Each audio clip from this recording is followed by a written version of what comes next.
Juste avant qu'on commence, bienvenue à tout le monde. On va y aller. On est là pour parler donc de la vie au Portugal et l'investissement immobilier au Portugal.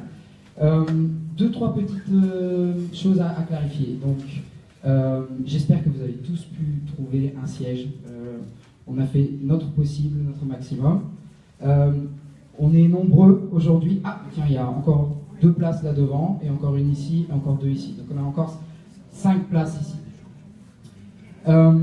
On va, si vous voulez bien, je vais vous demander de garder vos questions pour la fin.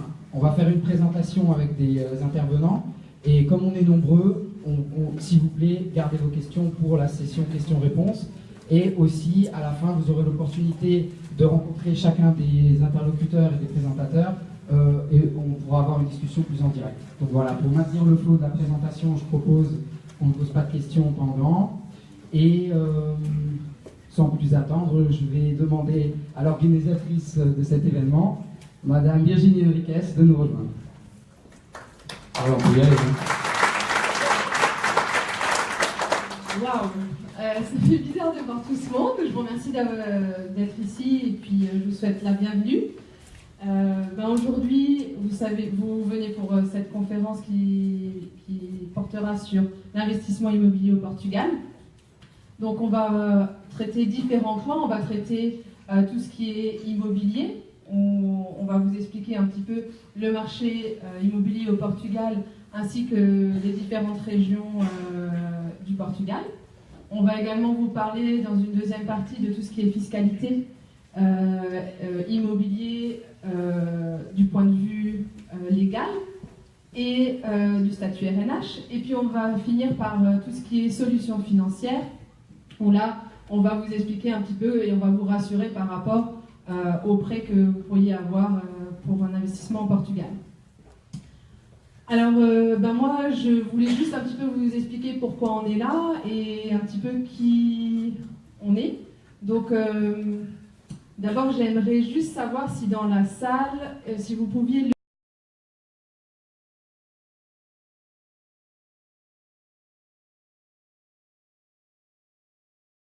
on a fait construire, on s'est dit que c'est parti. Et puis, on s'est dit que ça devrait aller, c'était quelque chose de bien construit et tout ça, et on s'est rendu compte que acheter dans un pays étranger, c'était pas évident. Par rapport aux lois, par rapport à la différence culturelle, la différence de langue, et également le fait que acheter quand on est loin ou construire quand on est loin, on n'a pas la main mise sur ce qui se passe. Donc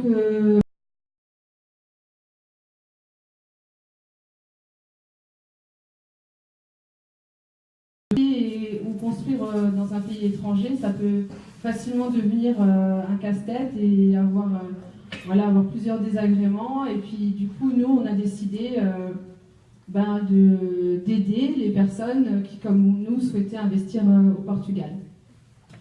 Et du coup, c'est là qu'on a décidé de créer notre entreprise Villa Feria pour justement accompagner les francophones qui veulent investir dans une maison secondaire ou tout simplement s'y installer. Donc voilà, on a proposé, on va vous expliquer un petit peu plus en détail plus tard, mais en attendant, moi ce qui est important pour nous, c'est que on puisse répondre à vos questions aujourd'hui, qu'on puisse, nous le but de Villa Feria, c'est bien que vous ne viviez que le rêve de l'acquisition, avec l'esprit tranquille et en faisant un bon investissement. Donc ça, c'est l'idée. Donc aujourd'hui, ce qu'on va faire, c'est faire une présentation, donc comme je vous le disais, de la partie immobilière qui sera donc faite par mon mari Grégory. La partie, tout ce qui est fiscalité, donc par maître Katia Neves, qui vient directement du Portugal pour nous et qui est spécialisée dans tout ce qui est fiscalité et immobilier. Et on a Victor Martins, qui est directeur distribution et animation de la banque BCP, qui vient, lui, de Paris. Donc je remercie tous ces intervenants qui vont vous donner plus d'informations sur l'investissement au Portugal. On a la chance d'avoir nos constructeurs ici dans la salle pour nous soutenir et qui viennent aussi du Portugal. Et puis, bien évidemment, je ne manque pas de remercier l'association culturelle portugaise de Strasbourg, qui sont un grand soutien pour nous. C'est grâce à eux qu'on est dans ces locaux. Ils nous ont beaucoup aidés dans toute l'organisation. Et on leur laissera aussi terminer par un petit mot pour que vous puissiez vous imprégner du Portugal avant de vous y installer. Voilà. Alors maintenant, je vais laisser la parole à Grégory Henriques pour qu'il vous présente la partie immobilière. Merci beaucoup. Merci. Tout le monde m'appelle Greg, c'est pour ça. Elle hésitait si elle pouvait le dire, mais c'est plus un secret. De toute façon, ils te connaissent avec le blog et avec tout ça. Je pense qu'entre les DNA et notre blog, Virginie, la mascotte de Villa Feria. Je t'ai dit que j'allais le dire. Bon alors, vivre au Portugal. On va parler d'immobilier un petit peu. On va enlever certains mythes. Et aussi, je vous demande pardon d'avance parce que je vais faire quelques généralisations. Et quand on fait des généralisations, ça peut aider, ça peut donner un ordre de grandeur, une idée, mais précisément, dans chacun des cas, il y a un contre-exemple. Alors, suivez-moi et comprenez bien que ce que j'essaye de faire là, c'est vous donner des indications qui puissent vous aider dans vos choix, mais qui vont bien évidemment devoir être précisées au cas par cas. D'accord ? Alors, pourquoi vivre au Portugal ? On va commencer par là. On parle souvent de fiscalité, et c'est ce qui vient à l'esprit en premier. Ce qui est important de savoir, c'est que si on décide de vivre au Portugal, avant tout, c'est pour changer de vie. C'est pour changer son cadre de vie, son style de vie, son environnement. Et je dirais, c'est avant tout pour chercher ce rêve d'une vie meilleure et d'une qualité de bien-être. Voilà. Je pense qu'il est important d'insister là-dessus. Pour les gens qui cherchent simplement à vivre au Portugal pour éviter de payer des impôts, je pense que le puzzle sera incomplet. Donc on commence par ça. Après, cerise sur le gâteau, effectivement, il y a l'opportunité de profiter d'avantages fiscaux. Et ça, c'est très intéressant et on va en parler aujourd'hui. Et puis finalement, en termes d'immobilier, les 2-3 dernières années qui nous précèdent ont bien prouvé qu'il y a effectivement aussi une opportunité de faire un bel investissement, de faire de bonnes affaires, d'acheter des biens encore à des prix qui sont bien en dessous de ce qu'on peut trouver en France. Même si, je vous le dis d'ores et déjà, je suis bien désolé, le mythe de la villa à 100 000 € avec vue sur mer à pied de la plage, ça n'existe pas. Ça aussi, il faut bien être au courant de ce qui se fait, et c'est aussi un des objectifs de ma présentation. Donc voilà. Sinon, en quelques mots, le Portugal, c'est 300 jours de soleil par an. Je pense que vous l'avez pas mal entendu. Des paysages, des plages, le golf, les loisirs, des produits frais. Donc voilà, tout ce qui a trait à un beau style de vie agréable, plus calme, plus tranquille et plus sain. Un coût de la vie aussi moins cher. Donc en plus des impôts, on peut vivre mieux, sans dépenser plus. Et puis un pays qui est quand même proche de la France. On a tous des familles ici, on a tous envie de rester connectés avec nos proches. Et là, c'est quand même une destination qui nous permet de voyager à n'importe quel jour de la semaine entre Lisbonne et n'importe quelle ville de la France à bas prix avec les vols charter, EasyJet et Ryanair. Voilà, c'est quand même quelque chose d'important. Après, j'ai aussi mis quelques chiffres en termes d'économie. On parle souvent de la situation économique du Portugal. Voilà, je peux vous dire, ayant des membres de ma famille qui sont actuellement au Portugal, notamment ma tante, qui est professeure, elle a subi une réduction de son salaire de 20 à 30% dans les 3 dernières années. Donc c'est un pays qui a su prendre des décisions difficiles pour rattraper sa dette et pour se remettre au niveau européen en termes de compétitivité. Aujourd'hui, on regarde le déficit en fonction de leur PIB, et voilà, par rapport à la France qui est à 3,5%, le Portugal se retrouve à 2%. Donc j'aime bien rappeler ce genre de chiffres, parce que si vous allez sur notre Facebook, c'est assez amusant de voir un petit peu ce qui se discute parfois, mais on a toutes sortes d'idées, toutes sortes d'impressions sur le Portugal, et il faut regarder parfois les chiffres pour savoir un petit peu ce qu'il en est. Alors l'immobilier, on continue un petit peu sur notre lancée. Alors l'immobilier, je pense que personne n'apprendra que les Portugais sont de bons constructeurs, qui font du travail de qualité, qui font attention aux finitions, et qui sont persévérants.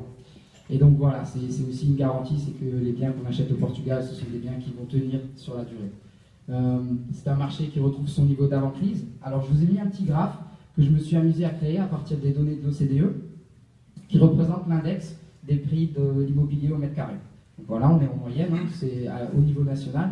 En fait, il y a deux messages que j'aimerais en tirer. Le premier, c'est que si on compare l'évolution des prix de l'immobilier par rapport à l'Espagne, où on a parlé de bulle immobilière, on se rend compte qu'au Portugal, entre 2006 et 2009, donc au travers de la crise de 2008, les prix du marché n'ont pas explosé. Le Portugal n'a pas connu de bulle immobilière comme on peut le voir en Espagne.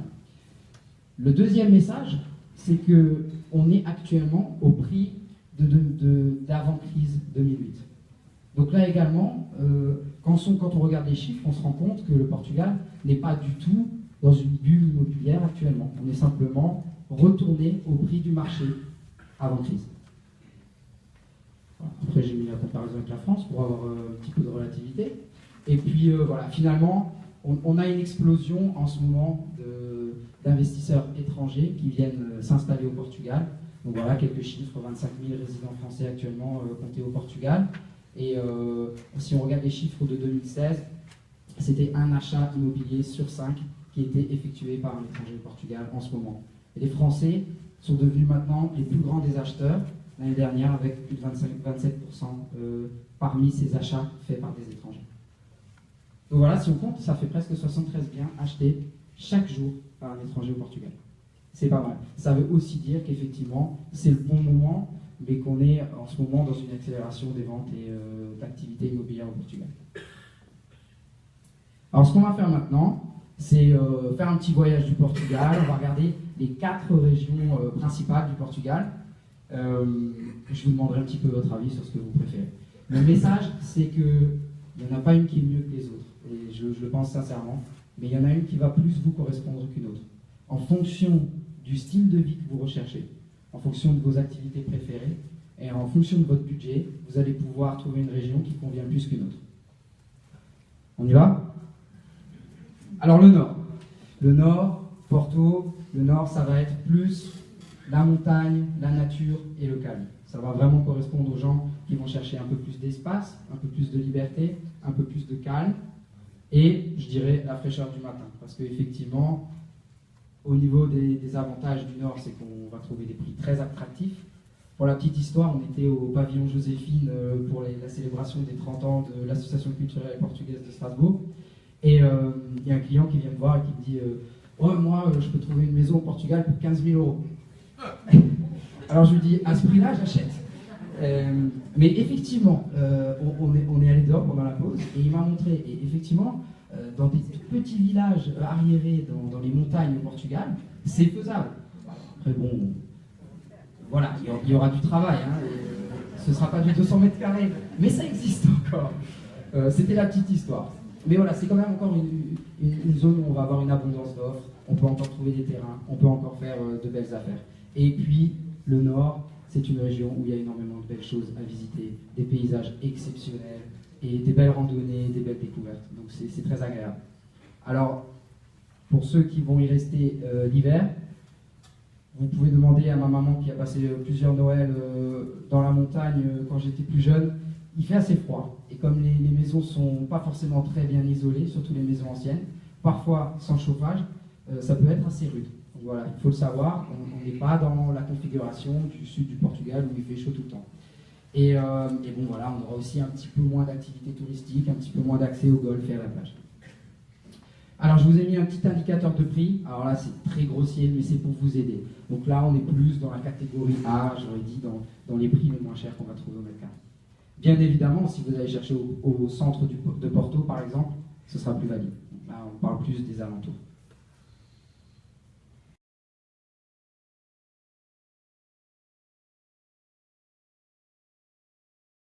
Encore voilà, donc des bonnes opportunités d'investissement et on va y retrouver le caractère et l'authenticité de la culture portugaise un peu plus facilement. Ce sera un peu plus loin des aéroports et voilà, au niveau climat on est en train de se rapprocher des belles chaleurs, mais il faut savoir que sur la côte ouest, surtout quand on se rapproche de la zone de Lisbonne, on peut trouver aussi des microclimats, comme par exemple la Sintra, où il va y avoir souvent du vent et des journées assez fraîches. Alors là, ensuite on descend, catégorie D, on est à Lisbonne, la capitale, la ville de rêve du Portugal. qui, au niveau des prix, a complètement explosé dans les 2 dernières années, à un rythme de croissance de plus de 20% par an au niveau des prix pour certains quartiers très prisés de Lisbonne. Alors voilà, qu'est-ce qu'on va trouver à Lisbonne? Évidemment, le dynamisme d'une capitale, ce qui veut dire que pour vous, quand vous pensez à votre vie, une des questions qu'il faut se poser, c'est est-ce que je vais chercher une activité tout au long de l'année?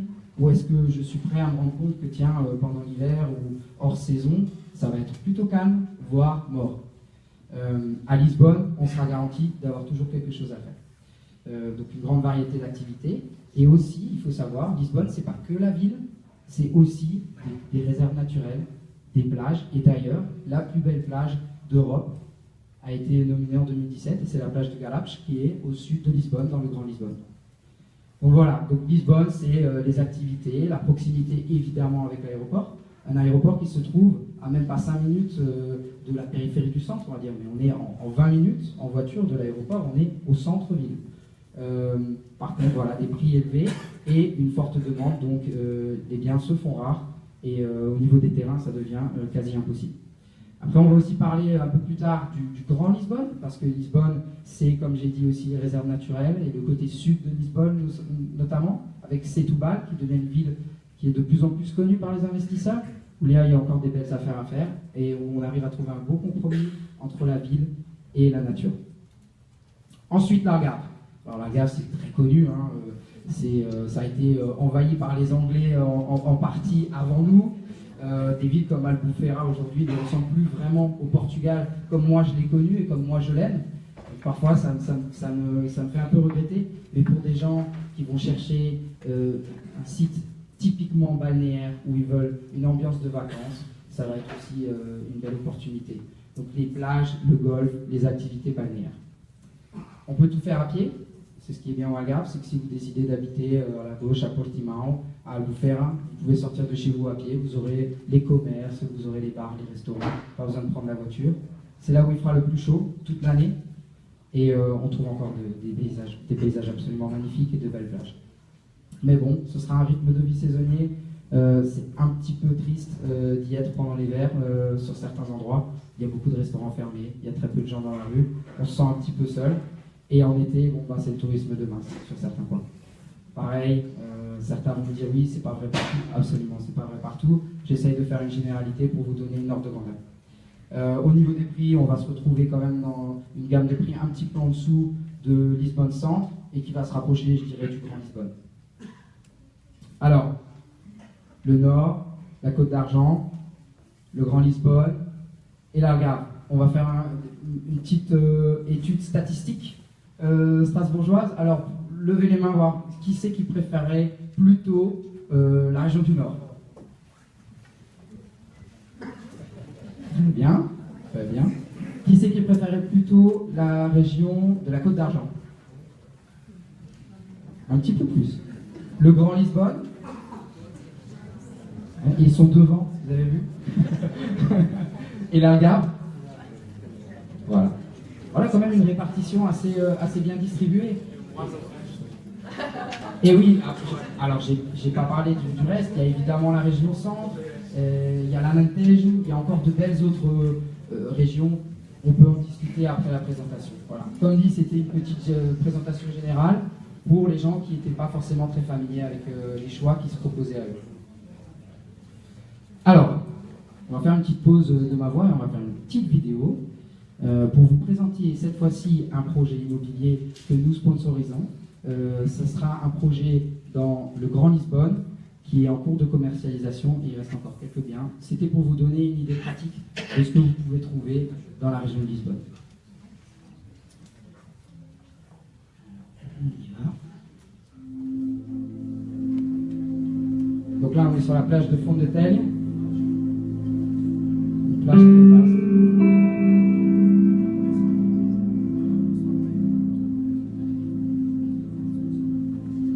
C'est dans la région du golfe d'Aroeira, qui est située dans une réserve de parcs naturels.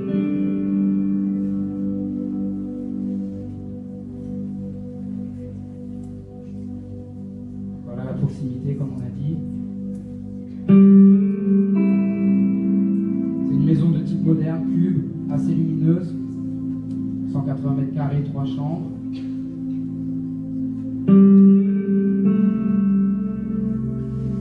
Et en fait, ce qui se fait dans ce type de projet, ce sont des maisons tout inclus pour qu'on puisse vous livrer la piscine et toutes les installations.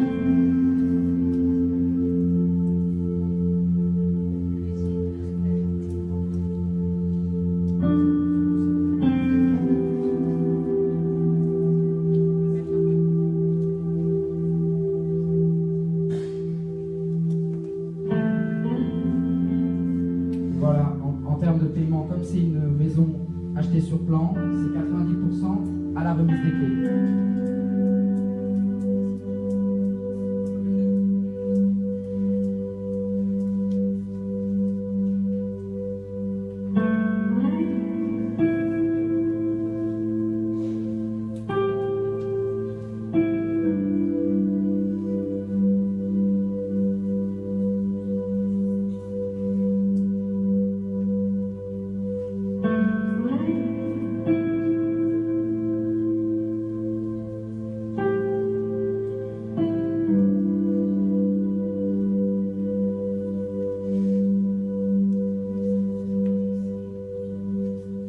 Voilà, donc c'était pour se faire rêver un petit peu. Hein.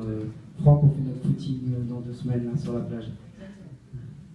Alors, voilà, c'est pour vous présenter un petit peu le type d'options qui sont disponibles. Donc là, on a dit 180 mètres carrés, 3 chambres, équipées entièrement, que ce soit en termes d'électroménager, la cuisine, les éléments, la piscine, l'aspiration centrale, le chauffage, enfin je passe, le système d'alarme, il y aura tout. On est à 3 km de la plage et on est en face d'un complexe de golf dans une réserve naturelle, à 30 minutes de Lisbonne. Voilà. Donc ça, c'est un projet qui se présente aujourd'hui à 345 000 euros. On est sur une réduction qui va être valide jusqu'à fin juin, qui nous permet de proposer voilà, un prix préférentiel. On a vu l'extérieur de la maison, voilà, c'est ce qui se fait aujourd'hui dans la région de Lisbonne, dans les quartiers résidentiels. On va trouver ce genre de maison très moderne, qui se différencie un petit peu du style typique portugais, qu'on va aussi pouvoir trouver évidemment, mais c'est pour vous montrer aussi que le Portugal se modernise et que l'offre peut correspondre à tout type d'acheteurs. Voilà, des grands espaces, beaucoup de luminosité, je passe. Et donc on essaye aussi, avec ce projet, de créer un aspect résidentiel, parce que ce qui aussi pose problème parfois au Portugal, c'est qu'on peut avoir des maisons qui n'ont rien à voir l'une à côté de l'autre. Et donc là, nous, on essaye de créer un esprit communautaire, on essaye de regrouper les gens qui ont envie de vivre dans un environnement qui est beau et où ils se sentent bien. Donc là c'est une maison ouverte, spacieuse, agréable. Et donc on est sur une résidence au total de 36 maisons, qui est structurée comme ça en U. Phase 1, donc on est en train en ce moment de finaliser les préparations pour une livraison fin 2018 d'une partie de 16 maisons, pour un prix donc qui est pour l'instant 345 000 euros, qui passera à 356 à partir de début juillet. Et en termes de paiement, comme je l'ai dit, ce qu'on propose, puisque notre option, notre volonté avec Villa Feria, c'est la transparence, mais aussi que vous gardiez l'esprit tranquille, c'est évidemment que nous, on va s'occuper de la construction et la financer entièrement pour que vous n'ayez à déposer les fonds qu'une fois la remise des clés. Donc ça vous garantit que le bien est construit et livré comme prévu. Tout ce que vous avez finalement, vous, à investir, ce sont les 10% au moment de la réservation. Et nous, avec Virginie, on habite sur place, on a construit une de ces maisons. Donc, premièrement, vous pouvez visiter notre maison comme modèle témoin, mais aussi, nous, ce qu'on garantit, c'est que chaque semaine, on va visiter le chantier, on va prendre des photos et on va vous raconter comment ça se passe et on va vérifier et on va s'assurer que ça se passe bien. Alors, ça y est, on a parlé d'immobilier. Donc, vous vous rappelez, vivre au Portugal, c'est avant tout vivre un rêve, chercher à améliorer son style de vie. Et ensuite, cerise sur le gâteau, c'est faire aussi des économies d'impôts et optimiser sa situation fiscale. Donc, j'ai vraiment le plaisir et l'honneur d'inviter Katia, maître Katia Navarez, qui va nous présenter les détails et les secrets de statut RNH. À toi, Katia. Merci beaucoup. Alors, Je vous remercie et un grand merci surtout donc à Virginie et à Grégory qui ont permis que je sois là devant vous aujourd'hui pour parler un petit peu de fiscalité et du statut RNH, du statut de résident non habituel. Alors ce que je voudrais savoir moi aussi pour que je puisse diriger ma présentation, c'est en fait si quelqu'un a déjà participé à une présentation du statut RNH et donc a déjà, hormis les blogs et Internet, parce que je sais qu'on dit beaucoup de choses qui ne correspondent pas à la réalité, raison pour laquelle je vais essayer aussi de parler et de comparer la réalité et les mythes qui se disent sur le statut de résident non habituel. Greg, est-ce que tu peux mettre la présentation, s'il te plaît? Ok, d'accord. Alors, je vais donc voir au niveau voir avec vous donc, le numéro d'identification fiscale qui est primordial pour tout investissement au Portugal. Donc, à quoi il sert, comment on l'obtient, etc. Sachant que vous pouvez prendre des notes, je voudrais dire ça aussi, vous pouvez prendre des notes, mais après, Virginie et Grégory vont vous envoyer la présentation, d'accord? Je pense que, donc je leur ai déjà donné la permission, ils pourront vous envoyer la présentation, sachant qu'il y avait aussi quelques brochures, des flyers que j'ai fait pour d'autres événements, et je pense qu'il n'y en a pas eu, pas pour tout le monde, malheureusement, parce qu'on n'était pas censé être autant de monde aujourd'hui. Je vais voir avec vous donc, le NIF, quelques chiffres pour que vous ayez une notion effectivement de l'importance de la défiscalisation qui existe au Portugal et les avantages fiscaux qu'on peut avoir en allant investir au Portugal, le régime proprement dit du RNH, comment obtenir le statut, l'impact fiscal du statut et d'autres aspects, notamment au niveau du droit de succession. Et simplement aussi, je voulais aborder le fait de pourquoi est-ce que vous entendez beaucoup parler des avocats au Portugal au lieu du notaire. Parce qu'il y a énormément de différences et normalement, les investissements immobiliers passent par les avocats. D'accord ? Les notaires n'interviennent qu'au moment de l'acte définitif de vente. D'accord ? Je voudrais aussi simplement dire le pourquoi de parler aussi bien le français, c'est parce qu'en fait, je suis née en France et j'ai la double nationalité et je suis inscrite sur la liste de notoriété des avocats francophones de l'ambassade de France au Portugal. Donc j'ai un cabinet à Lisbonne, un cabinet à Caldas da Rainha et un cabinet à Albufeira. Pourquoi ? Parce qu'en fait, bien sûr, c'est par recommandation. Souvent, les avocats, c'est entendre parler et par recommandation. Et puis après, en fait, compte, les clients me demandaient est-ce que vous pouvez me suivre dans mon projet sur le sud, sur la Côte d'Argent, etc. Et à présent, j'ai déjà trois cabinets. Donc maintenant, commençons par le NIF. Qu'est-ce que c'est le NIF et à quoi il sert?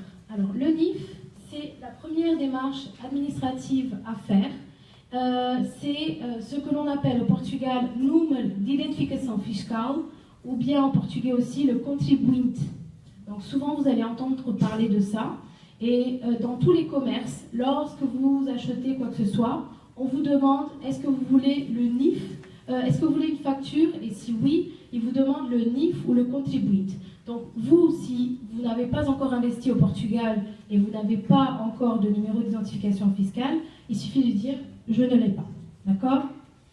À quoi il sert? En fait, il est nécessaire pour la plupart des démarches administratives ou officielles, notamment acheter un bien immobilier, ouverture d'un compte indispensable d'avoir un numéro d'identification fiscale, faire un bail, un contrat de bail, également on a besoin, immatriculation de la voiture, ainsi que l'inscription, par exemple, à la sécurité sociale au Portugal. D'accord ? Et dans la vie quotidienne, comme je l'ai dit tout à l'heure, donc souvent, pour des abonnements de télévision, aller chez le coiffeur, on vous demande à chaque fois si vous voulez la facture, et donc là, dans ce cas-là, il faut donner le numéro d'identification fiscale, si vous l'avez. Comment l'obtenir? Alors, le numéro d'identification fiscale, il s'obtient au bureau local du service des impôts. Sachant que si vous êtes un investisseur à l'étranger, et par exemple vous avez un coup de cœur avec une maison au Portugal, et que le jour d'après vous partez. Vous n'avez pas à vous préoccuper à aller au service de finances le plus proche pour obtenir le numéro d'identification fiscale. L'avocat que vous choisissez peut s'en occuper à distance, d'accord? Lui donnant la documentation nécessaire, il peut s'occuper, nous pouvons nous occuper donc du numéro d'identification fiscale. Il y a des différences entre les citoyens de l'Union européenne et les autres. Donc, pour les francophones, et parce que là aujourd'hui je parle français, donc je suppose que vous êtes tous donc francophones, pour les francophones qui viennent d'un pays de l'Union européenne, eh bien, vous n'avez pas besoin de représentant fiscal au Portugal, d'accord? Donc, ce qui veut dire que même l'avocat, il peut obtenir le numéro d'identification fiscale, mais si vous le souhaitez, il ne sera pas votre représentant fiscal. Donc, l'adresse que l'on indiquera sera la vôtre en France, et vous recevrez directement les lettres que vous recevrez de l'administration fiscale, d'accord? Et ce n'est pas par le fait que vous faisiez donc le numéro d'identification fiscale que tout de suite vous allez imposer ou vous allez être imposé ou quoi que ce soit. Quelqu'un qui a un investissement au Portugal, comme par exemple une maison secondaire, doit donc avoir le numéro d'identification fiscale et son adresse qui apparaîtra sera son adresse à l'étranger. En ce qui concerne les autres francophones, par exemple les Suisses, là par contre, eux, ils ont besoin d'un représentant fiscal, sachant que l'avocat peut être son représentant fiscal au Portugal. Et qu'est-ce que c'est la conversion du numéro d'identification fiscale? Parce que, effectivement, et ça c'est très important, parce qu'il y a des erreurs, et je vais en parler des erreurs qui sont faites à cause du numéro d'identification fiscale. Lorsque vous obtenez pour la première fois le numéro d'identification fiscale, il faut mettre votre adresse à l'étranger. Parce qu'après, au niveau de votre fiscalité, pour bénéficier du statut de résident non habituel, vous ne pouvez pas avoir été résident au Portugal les 5 dernières années. Donc, obtenir, premier pas, le NIF avec l'adresse à l'étranger, pour après faire une conversion du NIF après votre installation effective. Donc après le contrat, le bail par exemple, ou l'acquisition proprement dite.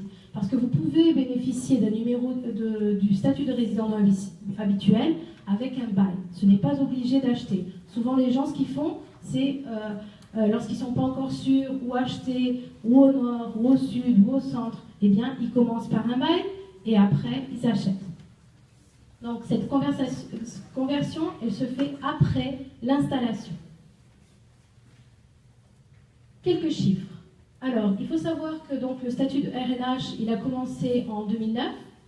Et à présent, nous avons déjà donc 10 684 personnes qui ont demandé au Portugal le statut RNH jusqu'en 2016. Donc les chiffres, ils sont jusqu'au 31 décembre 2016. Ce sont des chiffres qui ont été donnés par le ministère des Finances du Portugal. Donc en 2009, il y a eu simplement 16 demandes. En 2013, 837. En 2014, 2126. Et en 2016, 6003 demandes, sachant qu'il y a certaines demandes qui sont encore sous analyse. Il faut faire attention que justement, quand on fait des erreurs au moment de l'installation ou avant même l'installation, notamment la façon comme vous avez fait pour obtenir le statut de résident, le numéro d'identification fiscale, après, donc le délai pour avoir le statut RNH peut prendre beaucoup plus de temps. Parce qu'après, il faut d'autres justificatifs. Il faut démontrer, par exemple, au service de finances que, effectivement, en fait, il y a eu une erreur et que vous n'avez pas vécu les 5 dernières années, par exemple, au Portugal. D'accord ? Les nationalités les plus concernées, donc Suède, actuellement, France, Angleterre et Espagne. Sachant que, donc, suite à ce que Grégory vous a dit, il faut savoir que les Français ont dépassé les Chinois. Les Chinois, à cause du Golden Visa, qui lui est aussi très attractif au Portugal, c'est un autre statut pour des personnes qui viennent de pays hors Union européenne. Eh bien, donc, actuellement, les Français ont complètement dépassé les Chinois au Portugal. Pour ce qu'il en est des avantages donc, du statut de résident non habituel, pour les retraités, pendant une période de 10 ans, ils sont exonérés de paiement d'impôts sur la retraite. Et cette période de 10 ans, elle n'est pas renouvelable. Donc si vous me demandez, Maître Katia, qu'est-ce qui va m'arriver dans 10 ans? Je ne sais pas. Alors, on ne sait pas si ça va être renouvelé ou pas, mais pour l'instant, donc selon la législation actuelle, ce n'est pas renouvelable. D'accord? 10 ans, point final. En ce qui concerne les actifs, ceux qui veulent faire du business, et effectivement, de plus en plus, il y a des startups au Portugal, plus en plus, il y a de jeunes. Je peux vous dire que je suis membre donc, de plusieurs associations, l'Union des Français à l'étranger qui est très connue qui est très liée à l'ambassade de France, mais également à d'autres associations comme Entreprendre, Lisbonne Accueil, etc. Et Entreprendre est une association, par exemple, où il y a des jeunes entrepreneurs qui ont décidé de s'installer au Portugal et de bénéficier de la fiscalité, mais aussi d'une qualité de vie meilleure. Donc l'imposition ici pour les actifs, pour ceux qui vont travailler au Portugal, pendant une période de 10 ans, vous avez des taux fixes, vous avez un taux fixe sur le revenu et il est de 20% avec une majoration possible de 3,5%. Donc ce qui veut dire que si vous êtes actif et vous allez donc faire travailler au Portugal, eh bien, votre taux d'imposition sera maximum 20 plus une majoration limite de 3,5%. D'accord? Et donc une absence de double imposition. Et c'est pour ça qu'il existe une convention afin d'éviter la double imposition. Il faut faire très attention que le statut de résident non habituel, c'est pas pour être exonéré dans les deux pays. C'est une exonération de double imposition. Donc il faut faire attention, parce que c'est vrai que il ne faut pas prendre l'idée que vous allez au Portugal et vous n'allez plus payer d'impôts. D'accord? Donc il y a certains impôts qu'effectivement vous allez payer, comme notamment par exemple la taxe foncière. D'accord? C'est pas pendant 10 ans on ne paye rien. Il est même convenable de payer certains impôts. D'accord? Voilà. Le statut RNH, Alors le statut RNH donc n'a aucun effet fiscal en France. Pour être considéré comme RNH, il faut remplir certaines conditions. Donc devenir un résident fiscal selon la législation portugaise, donc avoir fait le NIF en premier avec l'adresse étranger, puis après l'adresse au Portugal, ne pas avoir été résident au Portugal les 5 dernières années, et s'enregistrer auprès de l'administration fiscale comme RNH. D'accord? Et tout ça, l'avocat peut vous soutenir et s'occuper de tout ça. Une personne est considérée comme résident fiscal au Portugal selon la loi portugaise ayant séjourné au Portugal plus de 183 jours, consécutifs ou non. Ce n'est pas obligatoire que ce soit consécutif, d'accord? Ou bien avoir au 31 décembre de la même année un logement dont les conditions laissent penser que vous êtes installé. Donc par exemple un contrat de bail ou l'achat d'un bien immobilier. Donc si par exemple vous achetez un bien immobilier au mois d'octobre ou au mois de novembre, eh bien vous pouvez effectivement cette même année de l'achat faire la demande du statut de résident non habituel. C'est pas la peine que vous ayez vécu les 183 jours l'année de l'achat du bien immobilier, parce que vous avez fait un achat et donc il y a déjà l'idée que vous allez vous installer. Alors par contre après, il faut voir avec votre avocat, que ce soit en France, que ce soit au Portugal, si après il ne serait pas plus prudent de faire toutes les démarches de la demande l'année suivante, étant donné que sinon vous perdez une année de statut de résident non habituel. Tout dépend des objectifs. Parce que, par exemple, je peux vous donner un exemple de beaucoup de clients qui veulent à la fin de l'année l'obtention du statut RNH, c'est que quand, par exemple, ils sont en train de vendre leur société en France, par exemple, et qu'ils vont recevoir des dividendes. Étant donné qu'un résident au Portugal, vous êtes exonéré d'impôts sur les dividendes étant résident au Portugal, eh bien, ils veulent avoir le statut de résident non habituel avant encore la fin d'année. Parce que normalement, les dividendes, ils se distribuent à la fin d'année. D'accord? La Convention, elle prévoit 4 critères successifs et non alternatifs pour déterminer donc la résidence fiscale. Il y a une absence de hiérarchie entre les critères. Donc, le premier critère, foyer permanent d'habitation. Deuxième, lieu de séjour habituel.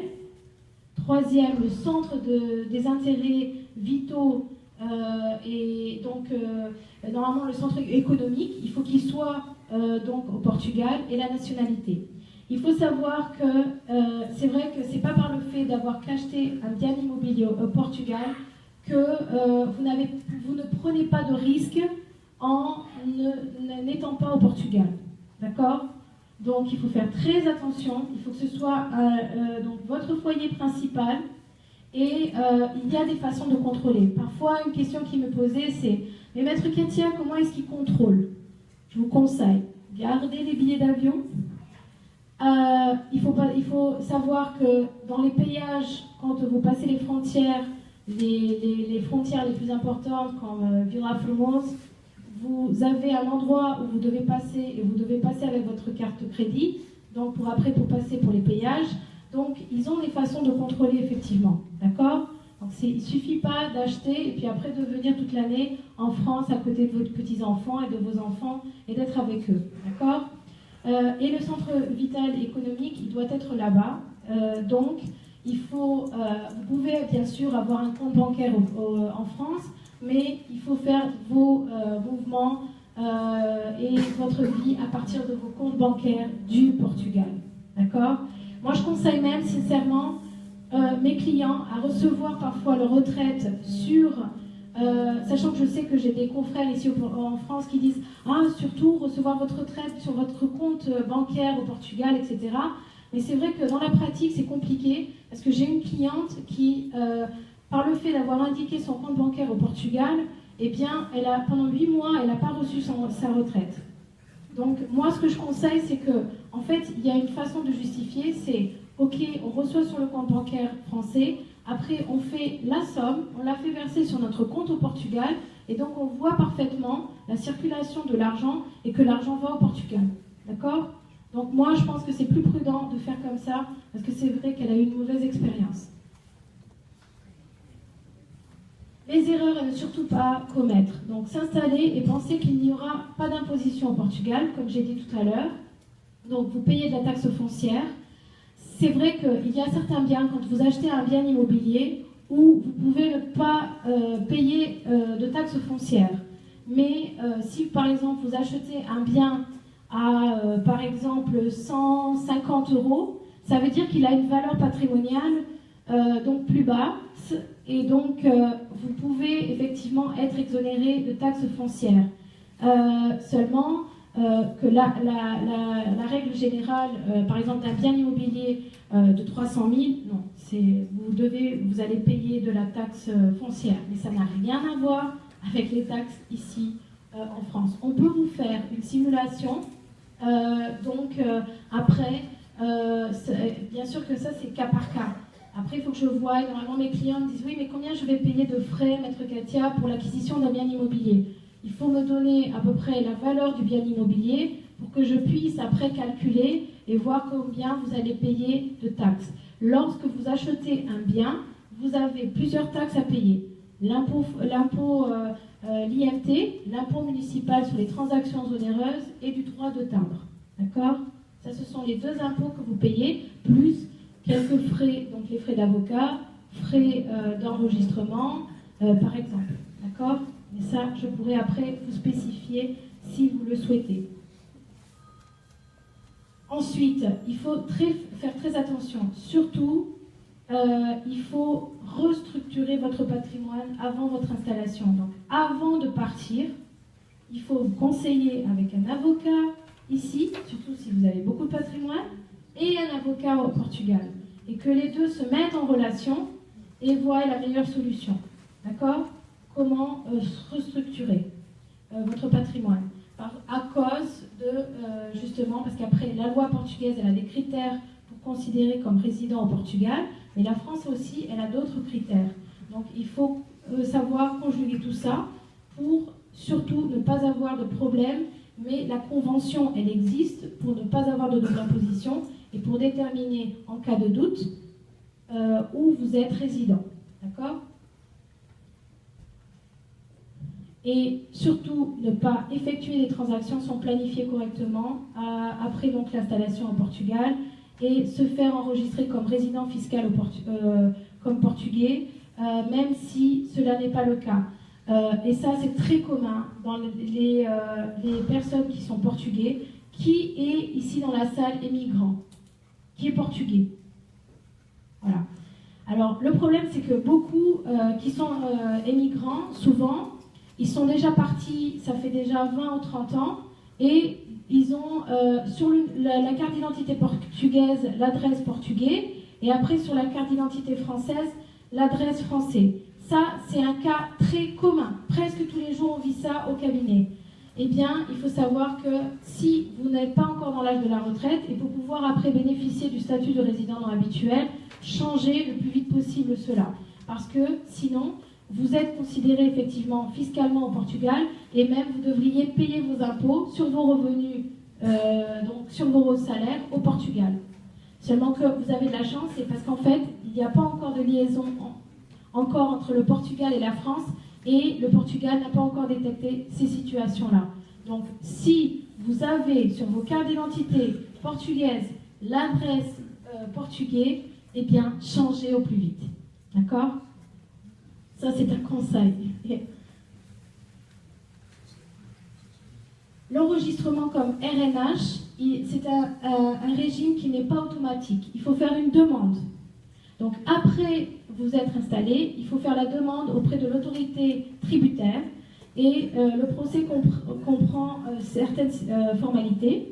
Il faut faire donc la demande avant le 31 mars de l'année suivante à celle de l'arrivée au Portugal. Donc, si j'achète aujourd'hui, eh bien, j'ai jusqu'au 31 mars 2018 pour faire ma demande du statut de résident non habituel.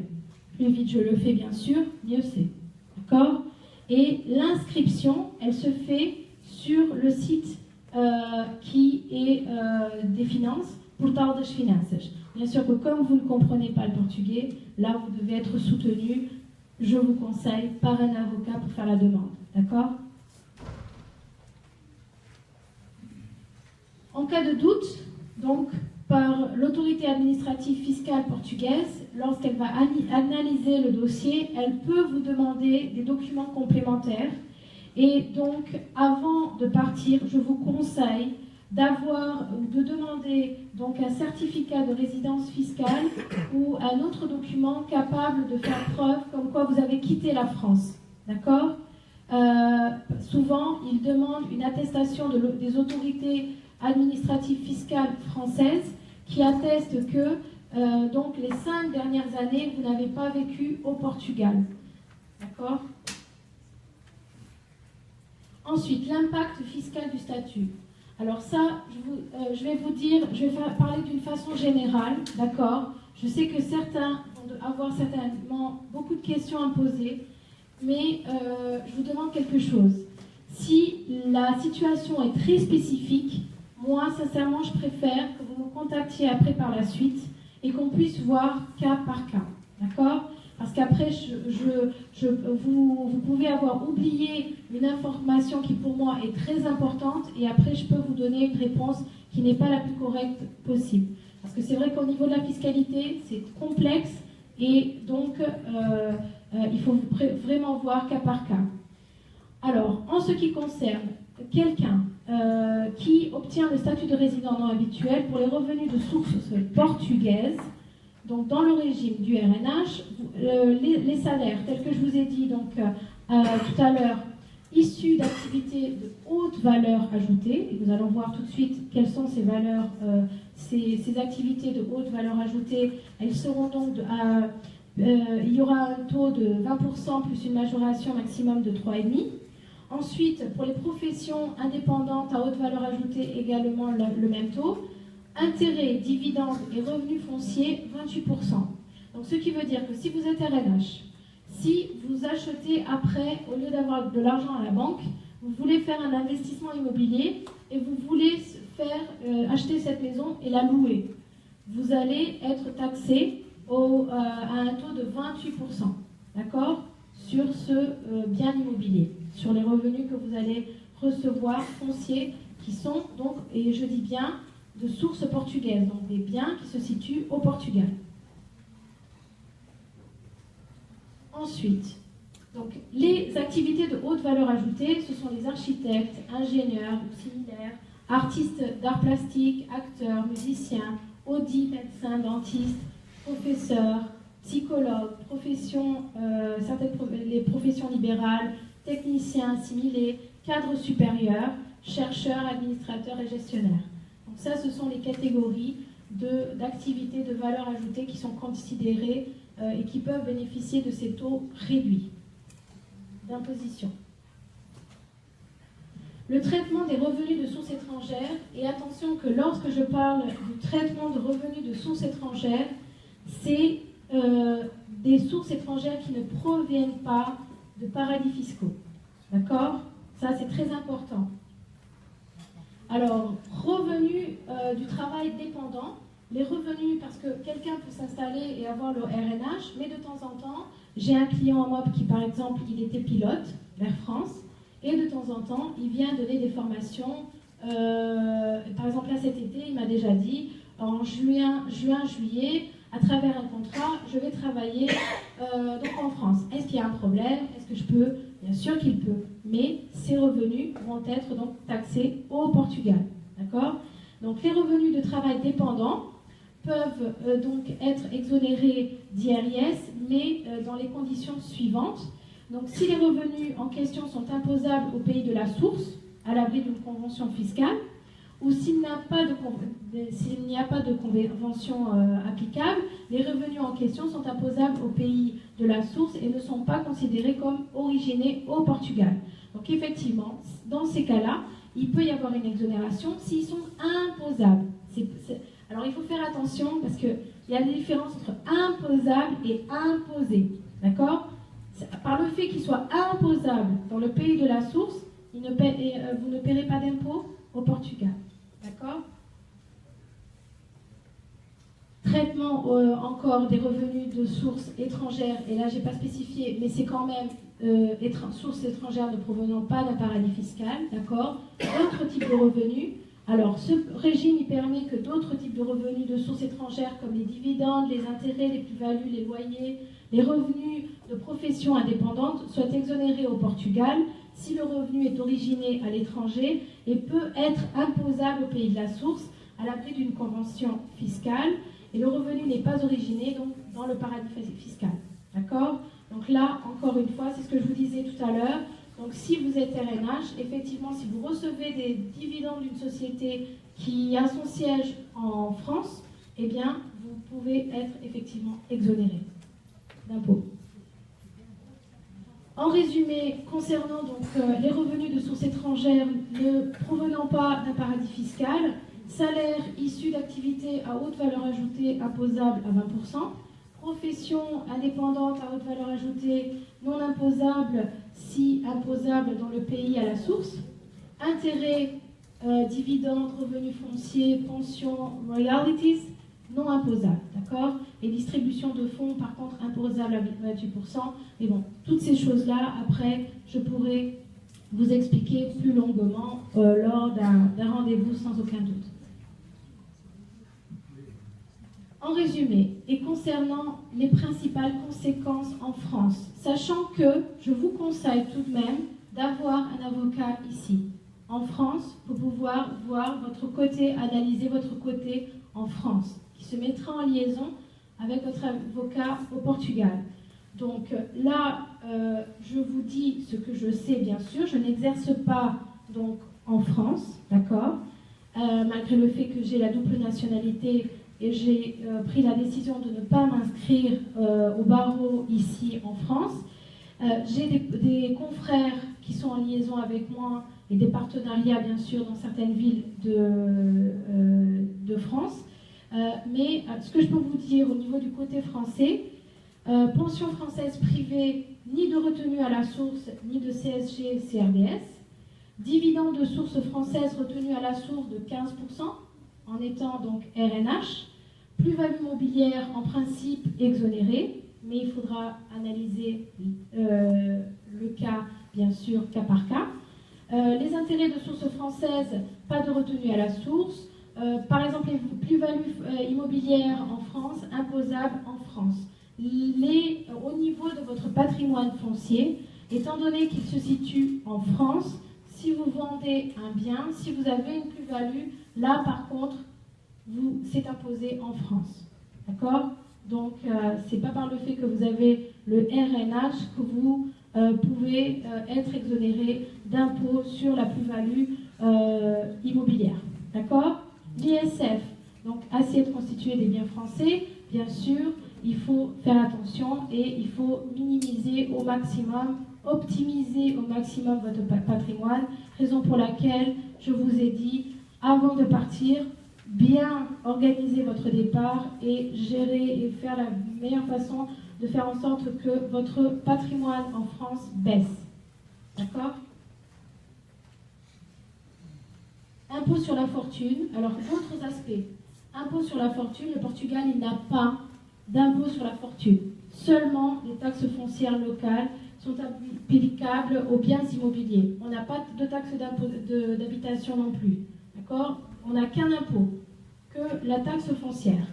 Au niveau de l'impôt, l'IMT, ce que j'ai appelé tout à l'heure l'IMT, l'impôt municipal sur les transactions immobilières, l'IMT, il s'achète, il se paye donc normalement au moment de l'achat d'un bien immobilier. L'impôt sur les successions, l'impôt sur les successions, il est imposable aux biens portugais à 10%, mais il n'y a pas d'impôt sur les successions pour les héritiers directs. Donc, si moi je décède, ma fille, elle ne va pas payer d'impôt. Et elle reçoit tout mon patrimoine, que ce soit l'argent, que ce soit mes biens immobiliers, je suis tranquille. D'accord? Il n'y a pas d'imposition au niveau du droit de succession. Par contre, les questions par la suite. D'accord? Alors, par contre, il faut faire attention. Bien sûr que quand je dis que l'impôt sur les successions est imposable aux biens portugais à 10%, c'est par exemple si par exemple ma sœur, elle décède, elle n'a pas d'enfant, elle n'a pas de mari, elle n'a personne, et moi je vais hériter, je suis sa sœur. Comme je ne suis pas une héritière directe, là par contre, je vais payer à 10%. D'accord? Voilà. Donc c'est les héritiers directs, époux, conjoints, donc, et enfants, ou si on n'a pas d'enfants aussi, mais on a encore nos parents, eux non plus, s'ils héritent nos parents, eh bien, eux non plus, ils ne paieront pas d'impôt. D'accord? Au niveau du droit de succession, ce que je voulais vous dire également, c'est qu'en France, il y a quelque chose qui est très bien, qui n'existe pas au Portugal. Par contre, là, c'est la donation en dernier vivant. La donation en dernier vivant existe en France et pas au Portugal. Donc moi, ce que je conseille à mes clients de faire, c'est de faire donc, un testament ici, voilà, et puis après, au Portugal, vous faites vous devez faire un testament, une déclaration auprès donc, du notaire. L'avocat peut s'en charger et vous soutenir dans ce dossier. Et donc, faire en sorte que la loi applicable au moment de la succession soit la loi applicable française. D'accord? Mais n'ayez pas peur qu'au niveau de l'imposition sur votre patrimoine que vous avez au Portugal, il n'y aura pas d'impôt sur il n'y aura pas de droit de succession. D'accord? C'est simplement... oui, mais ça, c'est une chose. C'est une autre... Mais au Portugal, il n'y aura pas d'imposition sur le droit de... Oui, mais moi, attention, je suis avocate au Portugal, et ce que je suis en train de vous dire, c'est au Portugal. D'accord? Donc, au Portugal, il n'y aura pas de paiement de droit de succession sur les biens immobiliers au Portugal. D'accord? Voilà. Donc, après, ça, c'est à voir. D'accord? D'autres aspects, au niveau de la taxe foncière. Donc, la taxe foncière, telle que je vous ai dit, elle a une valeur entre 0,3 et 0,8% de la valeur patrimoniale. Il faut savoir que lorsque vous avez un bien immobilier, le service des finances, après, il va attribuer la valeur patrimoniale. Par exemple, dans le projet que Grégory il a présenté, bien évidemment, les maisons ne sont pas encore construites. Et donc, le bien n'a pas encore une valeur patrimoniale. Cette valeur patrimoniale est attribuée seulement après la fin du bien. Là maintenant, ce qui a une valeur patrimoniale, c'est le terrain. D'accord ? Et la valeur patrimoniale ne correspond en aucun cas à la valeur du marché, c'est-à-dire à la valeur à laquelle vous achetez le bien immobilier. Il y a toujours normalement une grosse différence. C'est toujours plus bas, règle générale. D'accord ? Donc il ne faut pas dire, parce que parfois j'ai des clients qui viennent me voir, oui mais maître Katia, j'ai vu le document du cadastre foncier et il y avait une valeur, par exemple, mettons, pour une maison qui coûte 250 000 €, par exemple une valeur patrimoniale de 125. Ils me disent mais pourquoi ? Je leur dis oui mais ça n'a rien à voir, ce sont des valeurs complètement différentes et c'est une valeur qui est attribuée par le service de finances qui prend en compte plusieurs critères, notamment l'emplacement du bien immobilier, si la maison elle a par exemple un ascenseur ou une piscine, bien sûr, plus elle a du luxe, plus le taux sera élevé. Et au niveau donc des impôts sur les donations, l'impôt sur la donation est imposable à 10%, à l'exception des donations aux héritiers directs encore une fois. Donc si je fais une donation à un enfant, encore avant un décès, il faudra bien évidemment prouver que c'est un héritier direct, donc un extrait de naissance ou quoi que ce soit, mais donc lui ne paiera pas d'imposition, n'aura pas d'imposition sur cette donation-là, d'accord ? Et j'ai beaucoup de clients qui, avant de décéder même, font des donations donc aux enfants. À titre de conclusion, donc ce que je peux vous dire, c'est effectivement donc organiser votre vie avant de partir, faire une analyse des deux côtés pour démontrer que vous vivez réellement et de façon durable ou que vous souhaitez effectivement vivre au Portugal et que vous allez y vivre effectivement. Donc, par exemple, j'ai des clients qui me disent oui mais maître Katia, est-ce que je pourrais avoir simplement une boîte postale ? Non. J'ai des clients qui me demandent est-ce que je peux, donc ceux qui vont au Portugal purement au niveau de la fiscalité, à cause de la fiscalité, moi je leur dis tout de suite non. D'accord ? Alors vous pouvez effectivement vivre sur un bateau. Il y a déjà eu des décisions et considérées valables ces situations-là, mais donc ce qui est le plus normal, c'est un contrat de bail ou une acquisition d'un bien immobilier. D'accord ? Je vous remercie et à la fin je serai donc disponible pour répondre à quelques questions. D'accord ? Merci beaucoup. Merci beaucoup Katia. Et je voulais aussi mentionner, j'imagine que nombre d'entre vous brûlent de questions. Le temps va être limité aujourd'hui. Maître Katia va rester avec nous jusqu'à lundi soir. Elle retourne à Lisbonne après le déjeuner lundi. Donc éventuellement, vous pourrez aussi envisager d'établir des rendez-vous lundi matin. Je t'aide un peu parce que sinon je sens qu'on va avoir une queue jusqu'à dehors. Et je me demandais peut-être que la prochaine conférence, ce sera les droits de succession au Portugal. Bon alors, on va continuer. Alors si vous vous rappelez, la trame qu'on avait présentée au départ, c'était vivre au Portugal, c'est d'abord vivre un rêve, ensuite c'est faire des économies d'impôts et faire un bel investissement. Donc on a parlé d'immobilier, on a parlé de fiscalité. Maintenant avec Monsieur Victor Martins, qui est le directeur distribution et animation à la banque BCP, va nous parler de finances.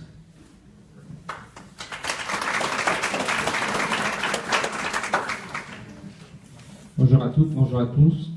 Avant tout, merci pour l'invitation. J'ai la difficile mission d'être le dernier à parler en termes de présentation, parce que amène un petit peu plus de responsabilité, mais on va essayer de répondre à toutes vos questions déjà en anticipation, sachant qu'à la fin, je serai bien sûr disponible pour répondre à celles pour lesquelles vous n'aurez pas trouvé une réponse. Bon, avant de rentrer dans le vif du sujet, je voulais vous dire un peu, en deux mots, mon parcours, parce que je représente en quelque sorte les deux marques que sont là. Vous voyez Banque BCP, vous voyez Millennium BCP. Donc j'ai travaillé 5 ans chez Millennium BCP au Portugal, où je suis né, où j'ai vécu jusqu'à mes 29 ans. Ensuite, je suis venu en France en 2010, où je travaille pour la banque BCP jusqu'à au moins aujourd'hui, on verra demain. Donc, je connais bien les deux maisons, pour avoir la chance d'y travailler. Et c'est toujours un plaisir pour moi de parler sur ce sujet-là. C'est un peu bizarre, moi je suis parti à l'étranger, j'adore parler aux gens de partir chez moi. Mais la vie elle est comme ça, je suis dans une autre situation qui n'est pas forcément la vôtre, mais comme n'importe quel immigrant, j'ai le rêve d'y retourner. Et je crois que pour tous les immigrés, c'est le rêve d'y retourner qui nous fait rester ici encore. Parce que le jour où on n'aura pas le rêve, on sera parti. Donc qui sommes-nous? Je vais commencer par vous parler de la banque BCP. Donc la banque BCP est une banque de droit français, avec une âme portugaise. Mais je dirais que la banque BCP est aussi une immigrée, parce qu'on est le résultat d'un mariage entre un groupe français, la Caisse d'épargne Banque Populaire, donc groupe BPCE, et une banque portugaise qui est Millennium BCP au Portugal, qui est la première banque privée portugaise. Donc on a 16 ans d'existence en France, avec le nom Banque BCP, et on est le résultat de la fusion de plusieurs succursales de banques portugaises qui étaient en France. Donc on a fait une fusion de tous ces succursales en 2001, adoptant le nom Banque BCP, et on a été racheté en partie par la Caisse d'épargne d'Île-de-France en 2006. Et donc ce que vous allez voir par la suite, c'est notre capital aujourd'hui. Il est détenu à peu près 80% par la Caisse d'épargne d'Île-de-France, 20% à peu près par Millennium BCP. Et donc qu'est-ce qu'on souhaite vous apporter avec ce mariage? Avec ce mariage, on essaie de vous apporter le meilleur de deux mondes. Pour la majorité d'entre vous, vous êtes en France. Il ne faut pas oublier que la France reste quand même un pays du G7, un des plus puissants au monde, avec une solidité très très importante. Et on sait que ce côté-là est très rassurant pour vous. Donc, c'est ce côté que la Caisse d'épargne nous apporte. Ensuite, je vous ai dit le côté affinitaire. On a l'habitude de dire, on nous pose la question, est-ce que vous êtes une banque communautaire? Et on répond toujours non.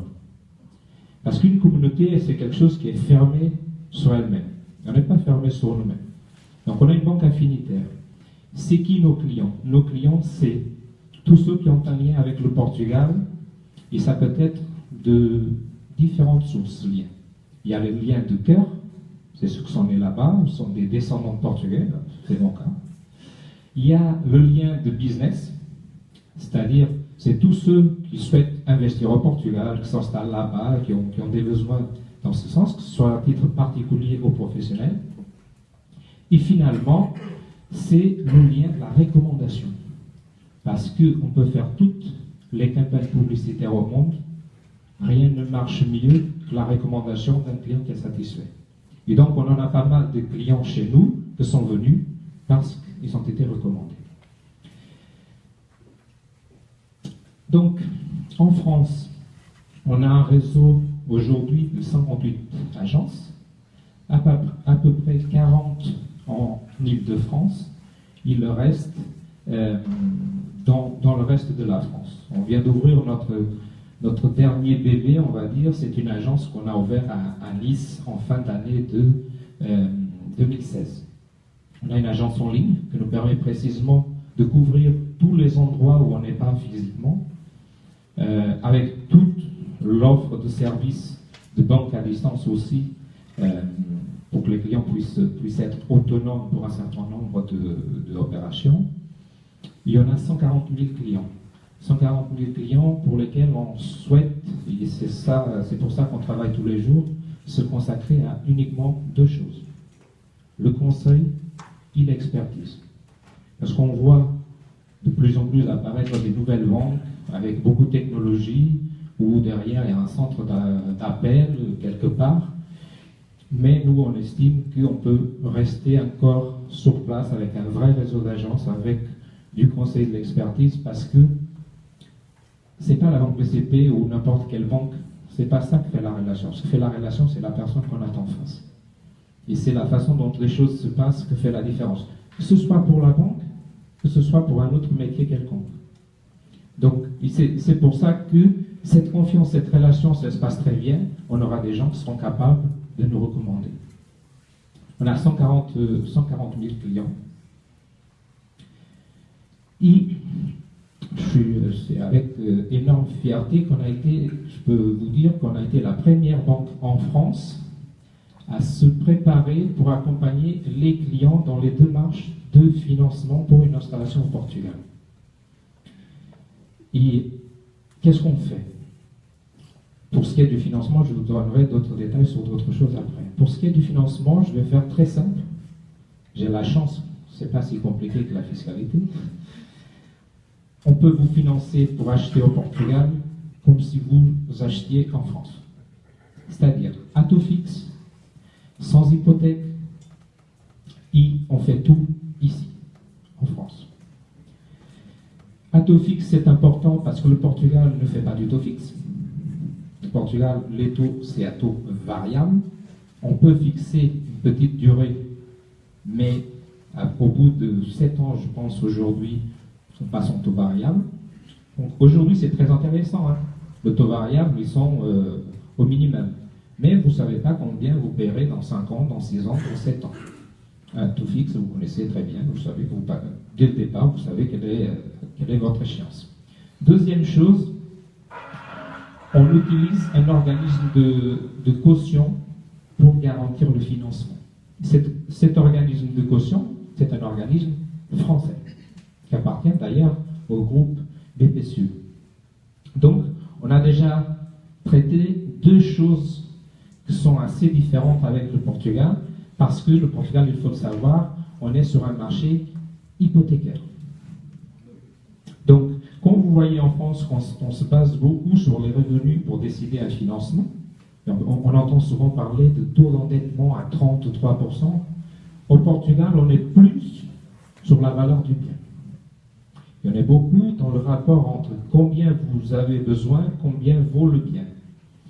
Ici, c'est certes que jusqu'à 2008-2009, les banques prêtaient au Portugal jusqu'à 100% de la valeur du bien. Aujourd'hui, c'est pas ça qu'on souhaite faire au Portugal. Et maximum, on ne veut pas dépasser les 80% de la valeur du bien. Ce que peut couvrir l'ensemble du financement, hein, parce que vous pouvez être en train de faire une très bonne affaire, et quelque chose que vaut 100 000 euros, vous êtes en train de l'acheter par 80 000, donc vous êtes parfaitement dans les 80%. Donc, ces 2 éléments, on va instruire un dossier, quand on fait un financement pour le Portugal, on va instruire un dossier exactement avec les éléments qu'on a besoin pour instruire un dossier pour la France. Exactement. Si ce n'est que, sur le bien en soi, on va demander des documents portugais. Donc là, on a une autre spécificité. C'est que si vous allez dans les banques françaises, les autres banques françaises, parce que j'ai encore du mal à dire banque française, banque portugaise, bon, on est un peu les deux, ils ne connaissent pas les documents portugais. Et nous, par le fait que, je dirais, 90 à 95% de nos collaborateurs sont d'origine portugaise, beaucoup d'entre eux avec une nationalité française, parce qu'ils sont nés ici, ils n'ont jamais vécu là-bas, ils connaissent ces biens. Ces documents, pardon. Donc ça aide aussi dans l'instruction de dossier. Ensuite, bien sûr, on a tous les services. Là, je vais pas rentrer vraiment dans le détail. Je vous simplifie les choses pour qu'on gagne du temps. On a une offre complète de banque et assurance pour la France, mais aussi des solutions pour le Portugal. Et au Portugal, comment on procède? On a un actionnaire qui est aussi partenaire. Parce que souvent on dit, bon, actionnaire, il va de soi qu'il est partenaire. Non, je peux en avoir un actionnaire qui n'est pas mon partenaire. Là, on a les deux liaisons. Et donc au Portugal, notre partenaire c'est Millennium BCP, notre actionnaire, notre partenaire, qui est une banque qui est très très reconnue au Portugal. Très reconnue par les clients, mais elle est aussi très reconnue par les experts dans le domaine de la banque et dans d'autres niveaux comme le marketing, la communication, l'innovation et ainsi de suite. Donc tout ça, ça vous parle peut-être pas, je vous dis juste que c'est quelques distinctions que Millennium a obtenues de la part d'un certain nombre d'entités externes. Ensuite, c'est une banque mondiale. C'est une banque qui a des opérations de banque au Portugal, en Pologne, en Angola, au Mozambique, qui a des bureaux de représentation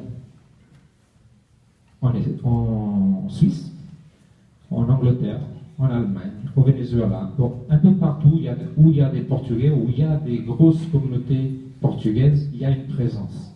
Et le partenaire en France, c'est la banque BCP.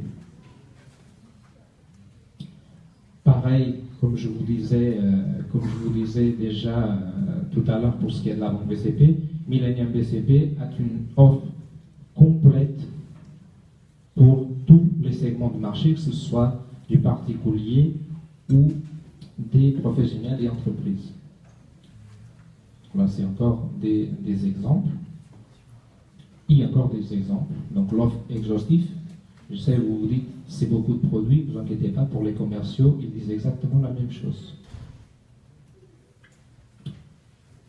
Et je vous disais tout à l'heure qu'on finance en France pour le Portugal. Mais les choses ne s'arrêtent pas là. Maître Katia le disait tout à l'heure, une des choses, c'est par rapport par exemple à la retraite, c'est de la domicilier en France et de la transférer vers le Portugal. Bien. On peut, à partir de France, ouvrir votre compte au Portugal. Ce que permet de faire toute la démarche de crédit en France, si tel est le cas, parce qu'il y a des personnes qui n'ont pas besoin de crédit. Vous ouvrez le compte au Portugal, vous commandez les moyens de paiement, comme les cartes, les chèques, les différents moyens de paiement. Vous transférez les fonds au Portugal, y compris, on peut mettre en place des systèmes de transfert, des virements permanents, qu'on fait gratuitement quand c'est pour Millennium BCP. On ne prend pas de frais pour faire des virements vers Millennium BCP, ça va de soi, c'est notre partenariat actionnaire, et on a tous un intérêt commun là-dessus. Donc, j'ai fait votre financement, j'ai ouvert votre compte au Portugal, j'ai commandé vos moyens de paiement que vous recevez dans votre adresse, y compris en France. Je transfère les fonds vers le Portugal. Vous aurez vu peut-être Maître Katia, je sais pas, à vous de voir, et vous pouvez faire votre achat directement à partir du compte qui est au Portugal. Et donc ça, c'est un vrai plus par rapport à ce que serait être dans une autre banque en France et arriver au Portugal, aller sur une banque quelconque sans connaître. Parce que, qu'est-ce qu'on ajoute dans tout ça? C'est qu'on est capable de vous dire, chez Millennium, quelles sont les agences où il y a un interlocuteur qui parle français. Parce qu'on a. Donc, si ça, c'est un problème, et parfois la langue au début c'est une barrière, ben, on est capable de dire, ben, vous allez à Lisbonne, bon, à Lisbonne, vous avez cette agence, celle-là et l'autre où il y a des interlocuteurs qui parlent français.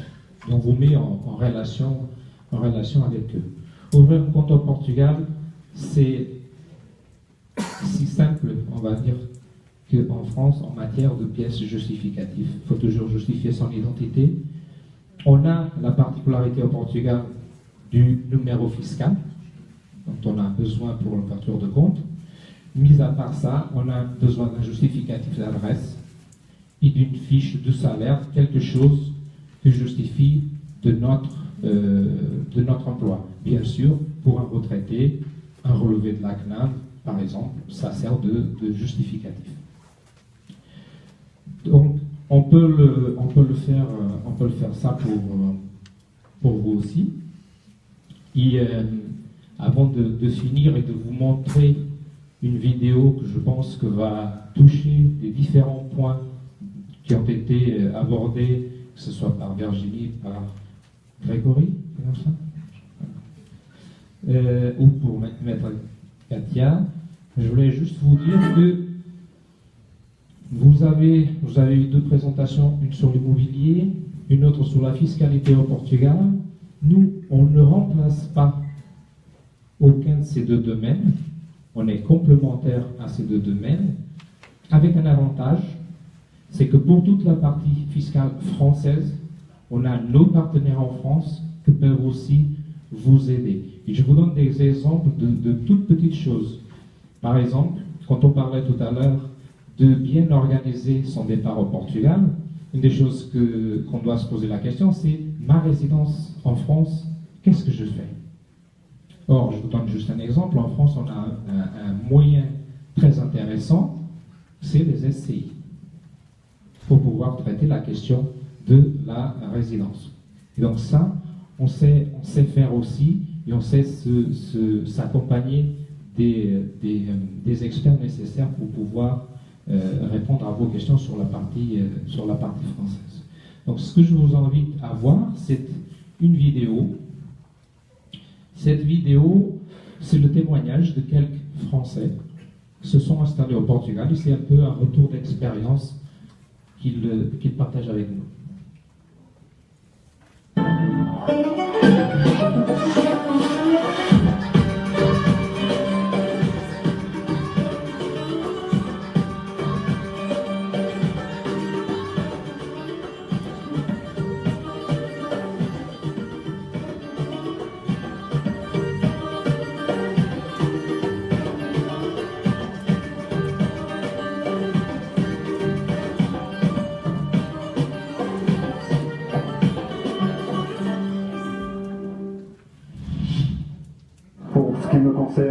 Est à 2 heures d'avion de la France, de Paris, avec des tarifs et des liaisons quotidiennes extrêmement nombreuses. C'est un petit pays avec des liens culturels, historiques extrêmement forts avec la France.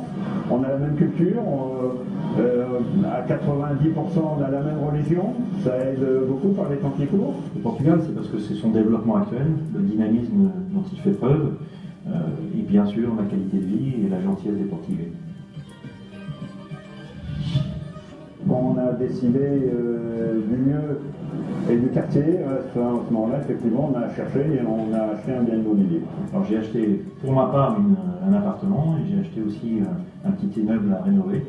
Donc l'immobilier se porte plutôt bien actuellement sur Lisbonne et Estoril. Donc oui, j'ai acheté. Je n'ai pas acheté de maison. J'ai acheté mon beau restaurant qui s'appelle La Parisienne. J'avais choisi une autre banque et ça ne s'est pas très bien passé.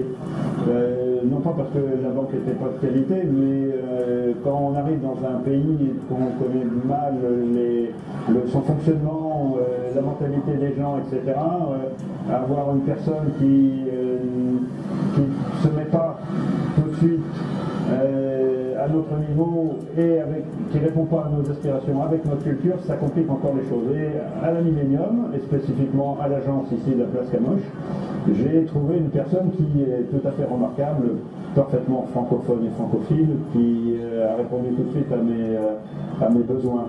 Des amis qui m'ont commandé BCP Millennium Prestige, et j'ai eu un accueil des plus extraordinaires, donc voilà pourquoi je suis venu. C'est sur recommandation d'amis. La Millennium Bank m'a beaucoup aidé au début. J'ai été voir, c'est la seule banque que j'ai été voir au début parce qu'on me l'avait recommandé. On m'a recommandé la Millennium parce que c'est une banque qui est auprès de ses clients, qui connaît les problématiques qu'attendent leurs clients, notamment lorsque l'on monte une société au Portugal. Et depuis 3 ans et demi, je suis toujours client de la Millennium, je suis très content parce qu'ils sont réactifs, toujours à l'écoute et je n'ai jamais eu de problème. Le suivi, comme je suis chez Millennium Prestige, il est excellent, donc il n'y a rien à redire. Je pense que d'une manière générale, la gentillesse portugaise fait que ça suit très proche ses clients. Le Portugal est très en avance par rapport à d'autres pays sur toute la gestion liée à l'Internet, et c'est extrêmement appréciable. C'est d'une rare modernité. Depuis 3 ans et demi qu'ils m'accompagnent dans mon entreprise, je suis très content des services qu'ils proposent. Ils sont à l'écoute, ils sont réactifs. Et je sais que je peux appeler par exemple Nathalie Cabra, qui est la directrice de l'agence Millennium à Pressocamoche, quand je veux, elle me répond tout le temps, même les jours fériés. Donc ça, c'est très positif. Moi, je conseille les Français sur leur investissement immobilier, sur leur installation. Donc forcément, avoir une banque réactive qui a des filiales en France, comme BCP, Millennium, il y en a à Paris, à Lyon, à Bordeaux, à Toulouse, c'est fondamental. Je pense que réellement le choix d'un avocat et bien choisir l'avocat, pour un investissement, c'est primordial. Les Français ont l'habitude de travailler avec des notaires. Ici, le notaire est plus une phase juste ponctuelle et en fin de parcours. Le travail de l'avocat est fondamental. Donc choisir son avocat, c'est primordial, indépendamment de sa banque. Et après, avoir un réseau, c'est toujours mieux quand on vient d'investir dans un pays étranger, et avoir un bon réseau.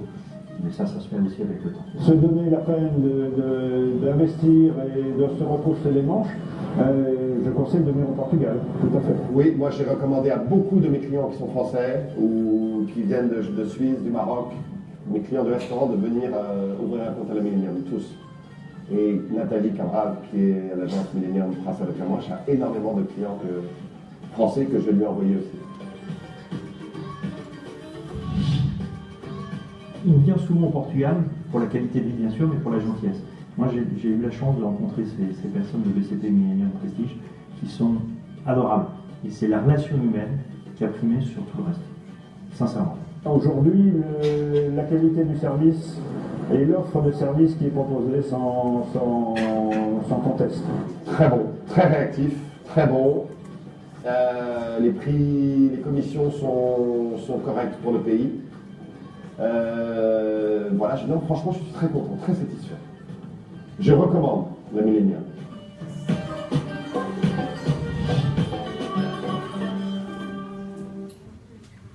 Moi, juste pour terminer, je voulais vous dire qu'on a une agence à Strasbourg qui est à la place des Alpes, si je ne me trompe pas. J'y étais ce matin, mais... Place des Halles. Place des Halles. Vous voyez, ça fait 7 ans, il y a encore des mots qui ne sortent pas très bien. Donc l'équipe est toute présente ici, et avec qui vous pourrez échanger, bien sûr, à la fin de ces présentations, que je pense que vont pas tarder. Merci à tous, et sachez que avec la banque VCP, le Portugal n'a jamais été si proche de nous.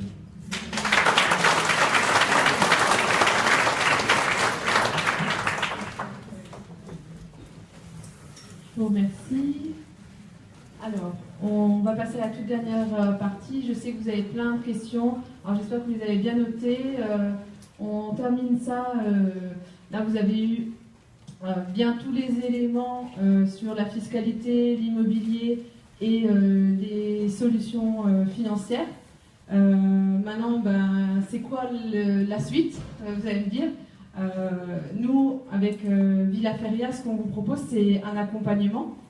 Donc pour ça, en fait, on s'est basé sur notre expérience et on a voulu faire 3 packs différents. Donc on a fait le pack immobilier, où là, on va vous aider sur la recherche du bien immobilier en fonction de vos critères. On va également vérifier que le prix affiché est bien conforme au prix du marché. Le but, c'est que vous achetiez à un bon prix. Quelquefois, on se dit, c'est des étrangers, ils ont de l'argent, on peut un peu augmenter les prix. Nous, on s'assure que ce ne soit pas le cas. Et on s'assure également que vous choisissez la bonne zone géographique qui va vous plaire. C'est un achat important.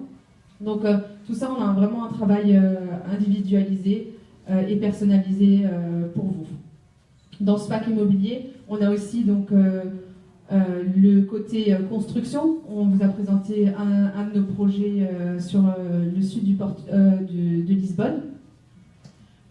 Et là, on se met vraiment en intermédiaire entre le constructeur et le client.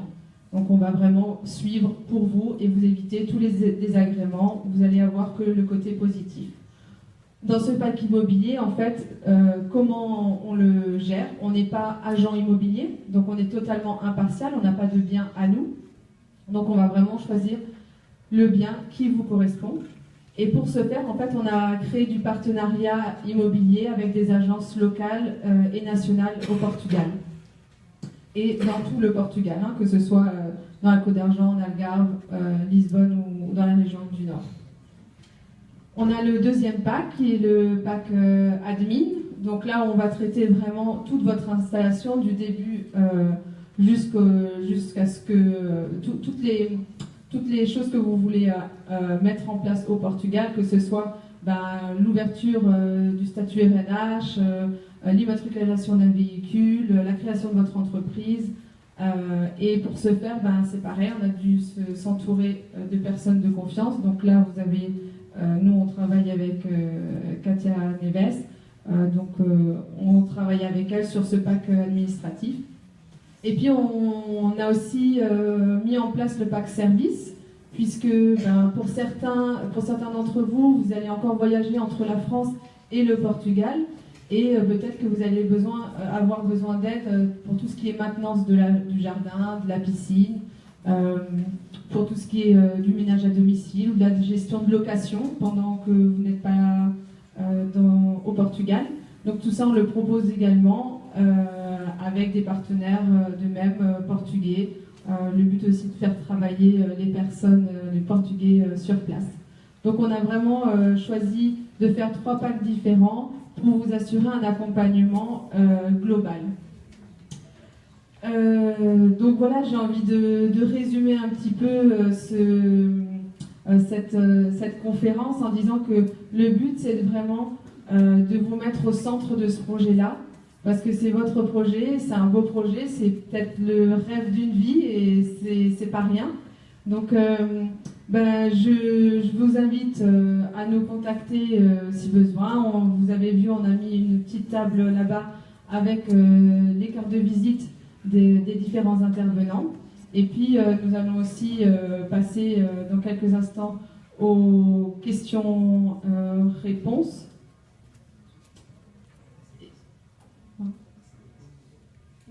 Oui. Et j'oublie pas qu'il y a l'ACPS qui va venir nous dire un petit mot pour nous parler un petit peu des activités qui vont être faites sur Strasbourg, pour que vous ayez un petit avant-goût du Portugal en France. Donc je me permets juste de faire intervenir notre ex-présidente, mais toujours encore en poste quelques jours, Isabelle Cardozo. Voilà.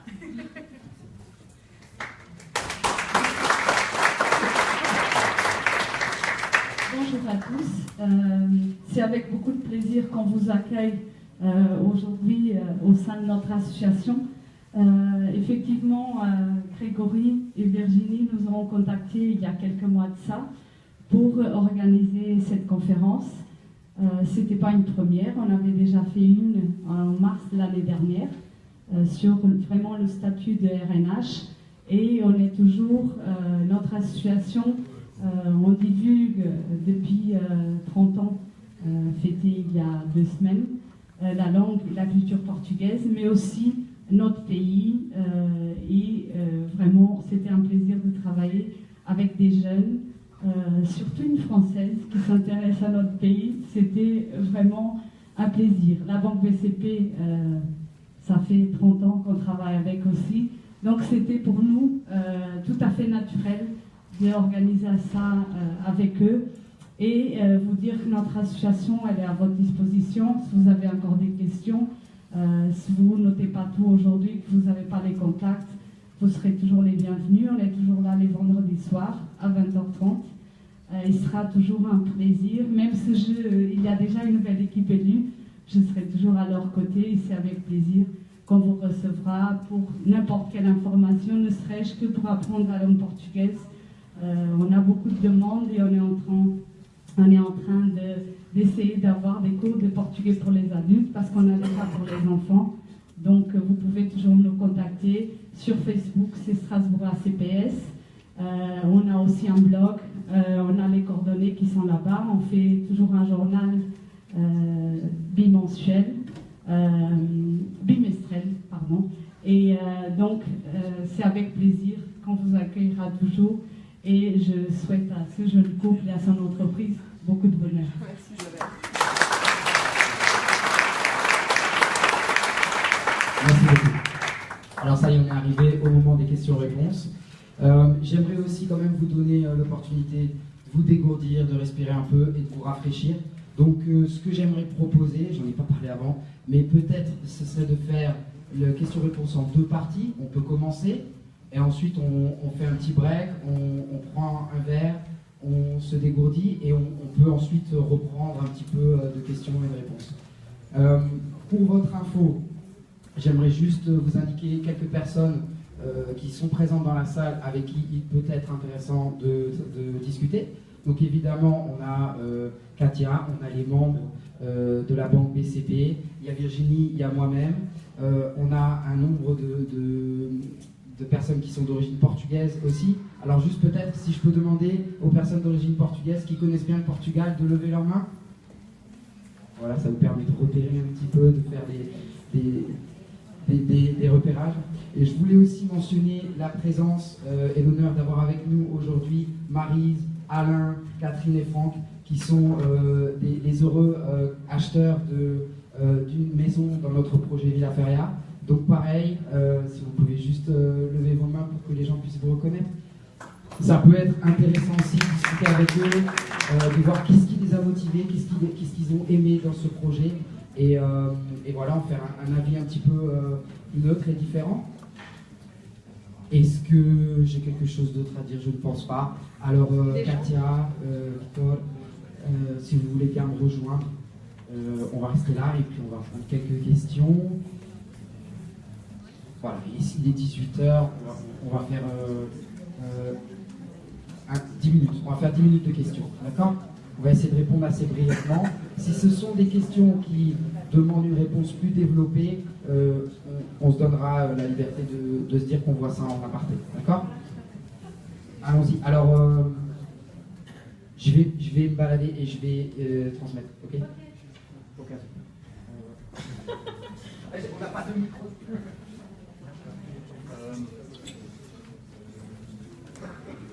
Essayez de parler assez haut, comme ça peut-être que... Le statut RNH, Oui. ça sert à quoi?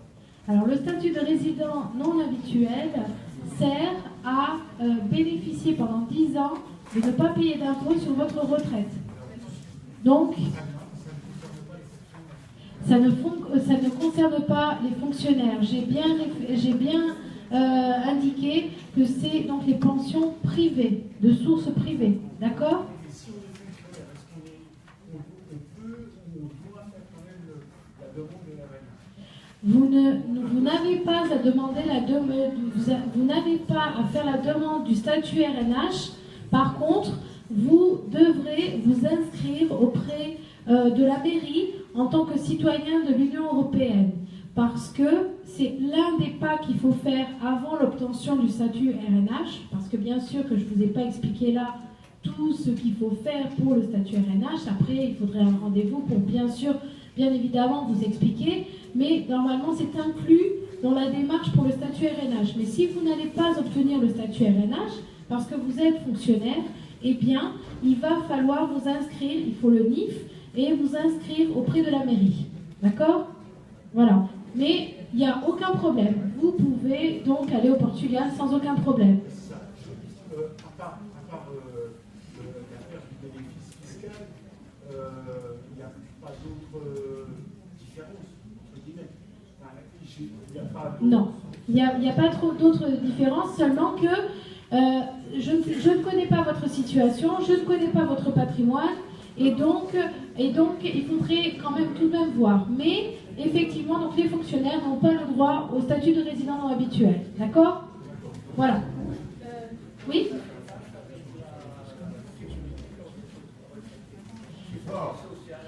Pour la sécurité sociale.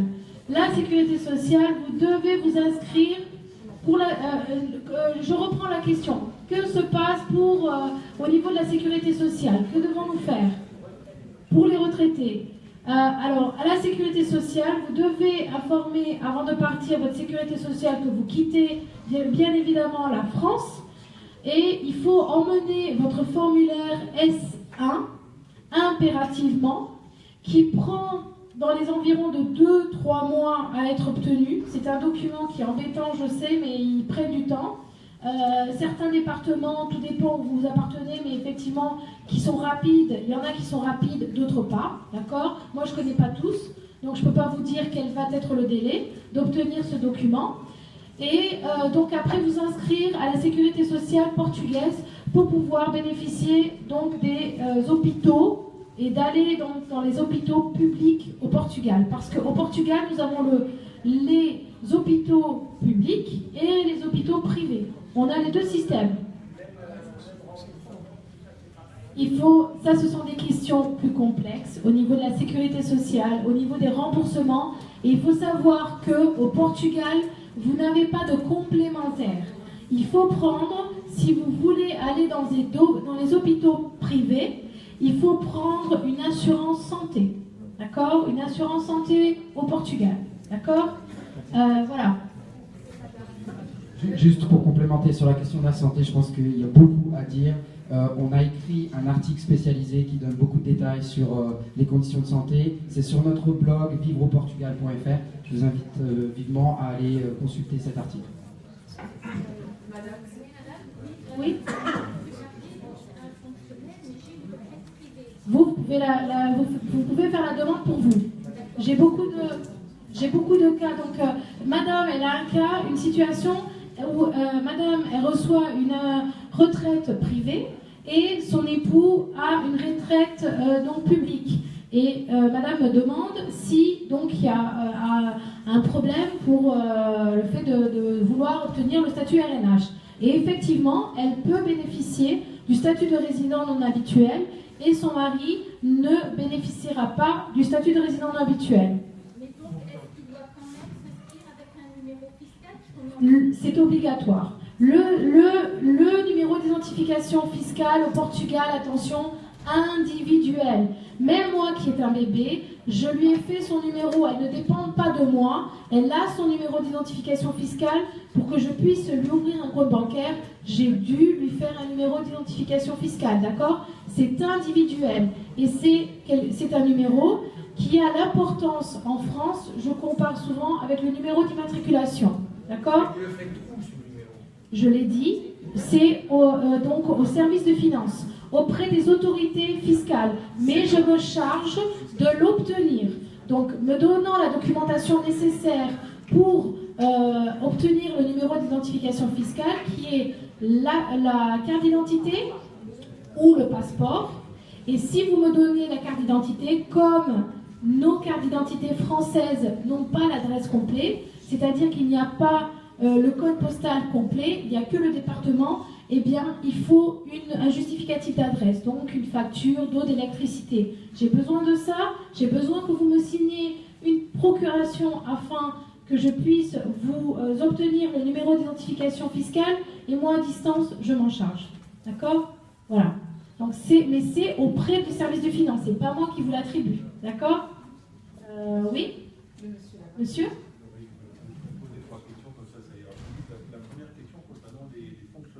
Oui. C'est la même définition qu'en France ou c'est autre chose? C'est quoi fonctionnaire au Portugal? Alors, attention que pour le statut de résident non habituel, il faut vous préoccuper avec la définition de fonctionnaire en France. D'accord? Donc, voilà. Je pense que j'ai répondu à votre question. La taxe foncière, on se voit de la valeur patrimoniale. La taxe foncière que vous avez exprimée tout à l'heure, on peut sur 10% de la valeur patrimoniale. Est-ce que c'est en une seule fois ou est-ce que c'est chaque année? D'accord. Alors, au niveau de la taxe, monsieur me demande au niveau de la taxe foncière, si c'est qu'une seule fois que l'on paie ou tous les ans. Et et au niveau de la taxe foncière, donc ce que je peux vous dire, c'est que la taxe foncière, elle se paie tous les ans. Selon sa valeur, elle peut être payée en 1, 2 ou 3 fois. Mais qui va déterminer si vous le payez en 1, 2 ou 3 fois, c'est l'État, c'est le fisc. Donc ça veut dire que normalement, si je ne me trompe pas, les barèmes, c'est jusqu'à 250 €, vous payez en une seule fois. Si ça dépasse des 250 à 500 en 2 fois, et au-delà des 500, 3 fois, sachant que c'est au mois d'avril, au mois de juillet et au mois de novembre que ça se fait, tous les ans. Alors si vous achetez aujourd'hui, aussi important au niveau de la taxe foncière, si vous achetez aujourd'hui, il n'y a pas de prorata.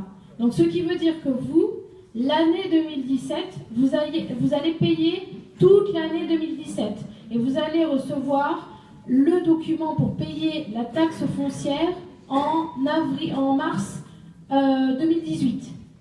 D'accord? Étant donné que cela commence à payer c'est pendant le mois d'avril que l'on paie. Mais on reçoit toujours la taxe foncière environ 1 mois avant. D'accord?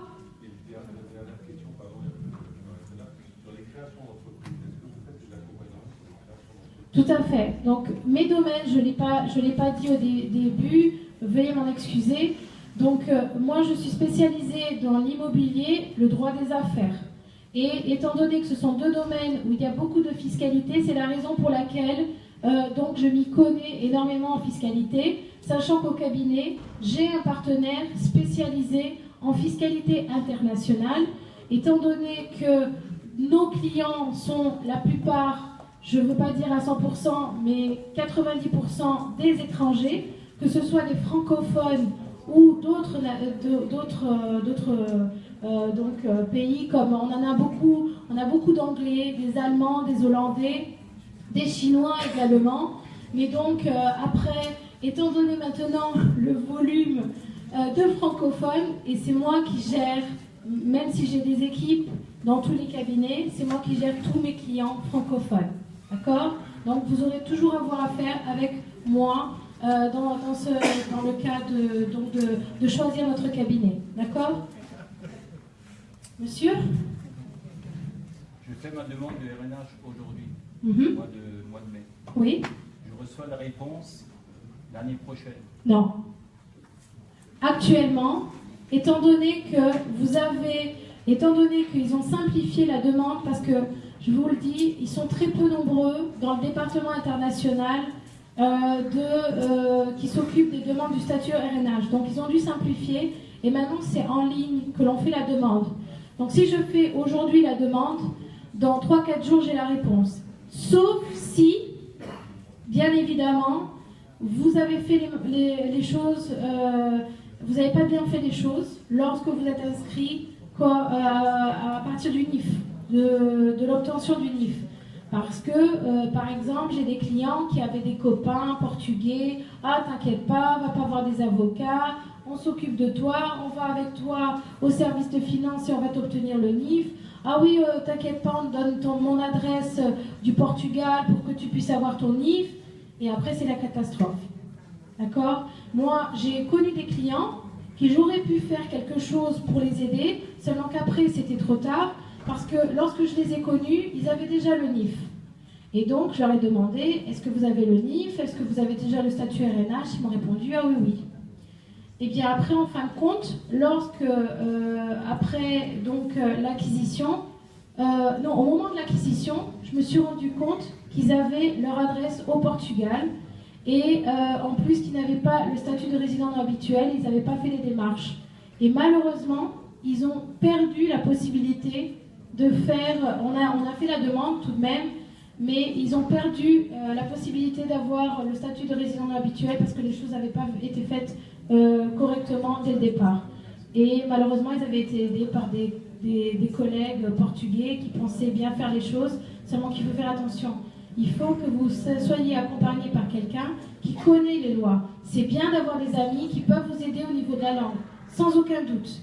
Ça, c'est génial. Si vous pouvez vous secourir d'eux pour vous aider à vous intégrer, à vous apprendre même le portugais, etc., c'est génial. Mais au niveau de la fiscalité, c'est cas par cas, ils ne connaissent pas votre vie, et donc essayez de vous conseiller, que ce soit avec un avocat ici, comme là-bas. D'accord? Vous n'avez pas répondu directement à la question. Si par exemple il y a un délai de 5 mois, oui. Est-ce que le statut démarre à la réponse ou à la date à la demande. À la date de la demande. À la date de la demande, tout à fait. D'accord? Ça, c'est très important aussi. Peut-on obtenir un numéro fiscal au Portugal? Oui, cette dame, justement, elle avait levé le bras quand j'étais en train de faire la présentation, c'est vrai. Je suis désolée. Oui. Est-ce que vous pouvez vous lever? Ça aide. Je suis désolée. J'étais confrontée à une succession au Portugal et en fait le statut de résidente française fait que je réintègre en fait le patrimoine portugais dans ma fiscalité successorale. Voilà, alors. C'est pour. Je voulais juste demander quels étaient dans vos exemples, quels étaient en fait les héritiers, quel était leur statut en fait de résidence. Alors, au Portugal, effectivement, vous n'avez pas payé d'impôts sur vos biens, ça je suis certaine. Seulement que c'est pour ça que je vous ai dit tout à l'heure que les parents, avant qu'ils partent au Portugal, et donc quand ils ont des biens, il faut optimiser les choses et faire en sorte de gérer le patrimoine de la meilleure façon. Parce que ici en France, tel qu'il a été indiqué, en plus, vous avez les SCI. Au Portugal, il n'y a pas les SCI. Mais il y a d'autres choses que l'on peut faire de façon à éviter donc une charge fiscale énorme au moment des successions. D'accord? Mais si après vous voulez plutôt une analyse, il vaut mieux nous contacter. D'accord? Oui. Je pense que c'est la dernière question. Alors après.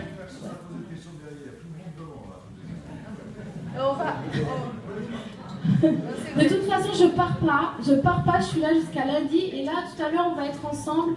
Donc si vous voulez après m'aborder et qu'on en parle un petit peu, je serai disponible, d'accord? Donc si vous permettez, oui, bien sûr. Alors oui. A été abordée très rapidement la notion de centre économique ou vital. Oui. Je crois que connaissant le fisc français, c'est très difficile à délimiter. Est-ce qu'on a des chances de savoir à peu près en partant, si on part, où on en est à ce niveau-là? Ou si c'est pas fluctuant. Peut-être que quelqu'un qui représente le fisc dans cette assemblée, je ne doute pas qu'il y ait une loyauté d'ailleurs, est-ce que quelqu'un pourrait nous éclairer là-dessus? Il n'oserait pas se présenter. Ça pose beaucoup de choses, monsieur. Alors, au niveau du centre économique, effectivement, j'ai plusieurs choses que je peux vous envoyer après de ce qui est considéré comme centre économique en France, effectivement, parce que je travaille avec beaucoup de confrères ici donc en France, et ce qui a été déjà dit au niveau de la jurisprudence sur le centre économique vital, mais moins vous avez, mieux c'est. D'accord? Moins vous avez de comptes d'investissement financier en France, donc moins d'intérêts que vous recevez en France, moins de patrimoine immobilier en France. Vous avez énormément de façons à tout à optimiser. Je ne peux pas utiliser d'autres mots parce qu'en plus je suis en train d'être filmée. Donc, mais vous pouvez me parler tout à l'heure si vous voulez, je pourrais vous aider à ce niveau-là, d'accord? Voilà. Dites-moi. Peut-on, en étant français, demander un numéro fiscal avant d'investir? Ah oui, bien sûr. Là, aujourd'hui, si vous voulez, vous pouvez venir me voir, me donner votre copie de votre carte d'identité ou votre passeport, et moi au Portugal. Dès la semaine prochaine, je peux vous obtenir le numéro d'identification fiscale parce que comme ça, le premier pas est fait. Parce que si vous êtes vraiment sûr que vous allez investir au Portugal, autant le faire à l'avance. Donc, on peut effectivement s'occuper dès maintenant du numéro d'identification fiscale, même si vous investissez. J'ai énormément de clients qui parfois après j'oublie qui ils sont, parce qu'ils sont venus me voir et on a fait même le numéro d'identification fiscale et seulement 2 ans après ou 1 an et demi après, ils sont venus me voir, ça y est maître Katia, j'ai trouvé le bien. Et maintenant, finalement, je vais donc m'installer. Donc, il n'y a aucun problème à ce niveau-là, on peut le faire dès maintenant, ou même si vous allez avoir votre retraite dans entre 2, 3 ou 4 ans, si vous voulez donc acheter que ce soit un bien immobilier à titre de résidence secondaire ou même pas, eh bien, on peut faire le NIF sans aucun problème. D'accord? Je pense que c'est bon. Voilà. Merci beaucoup. Merci, Katia.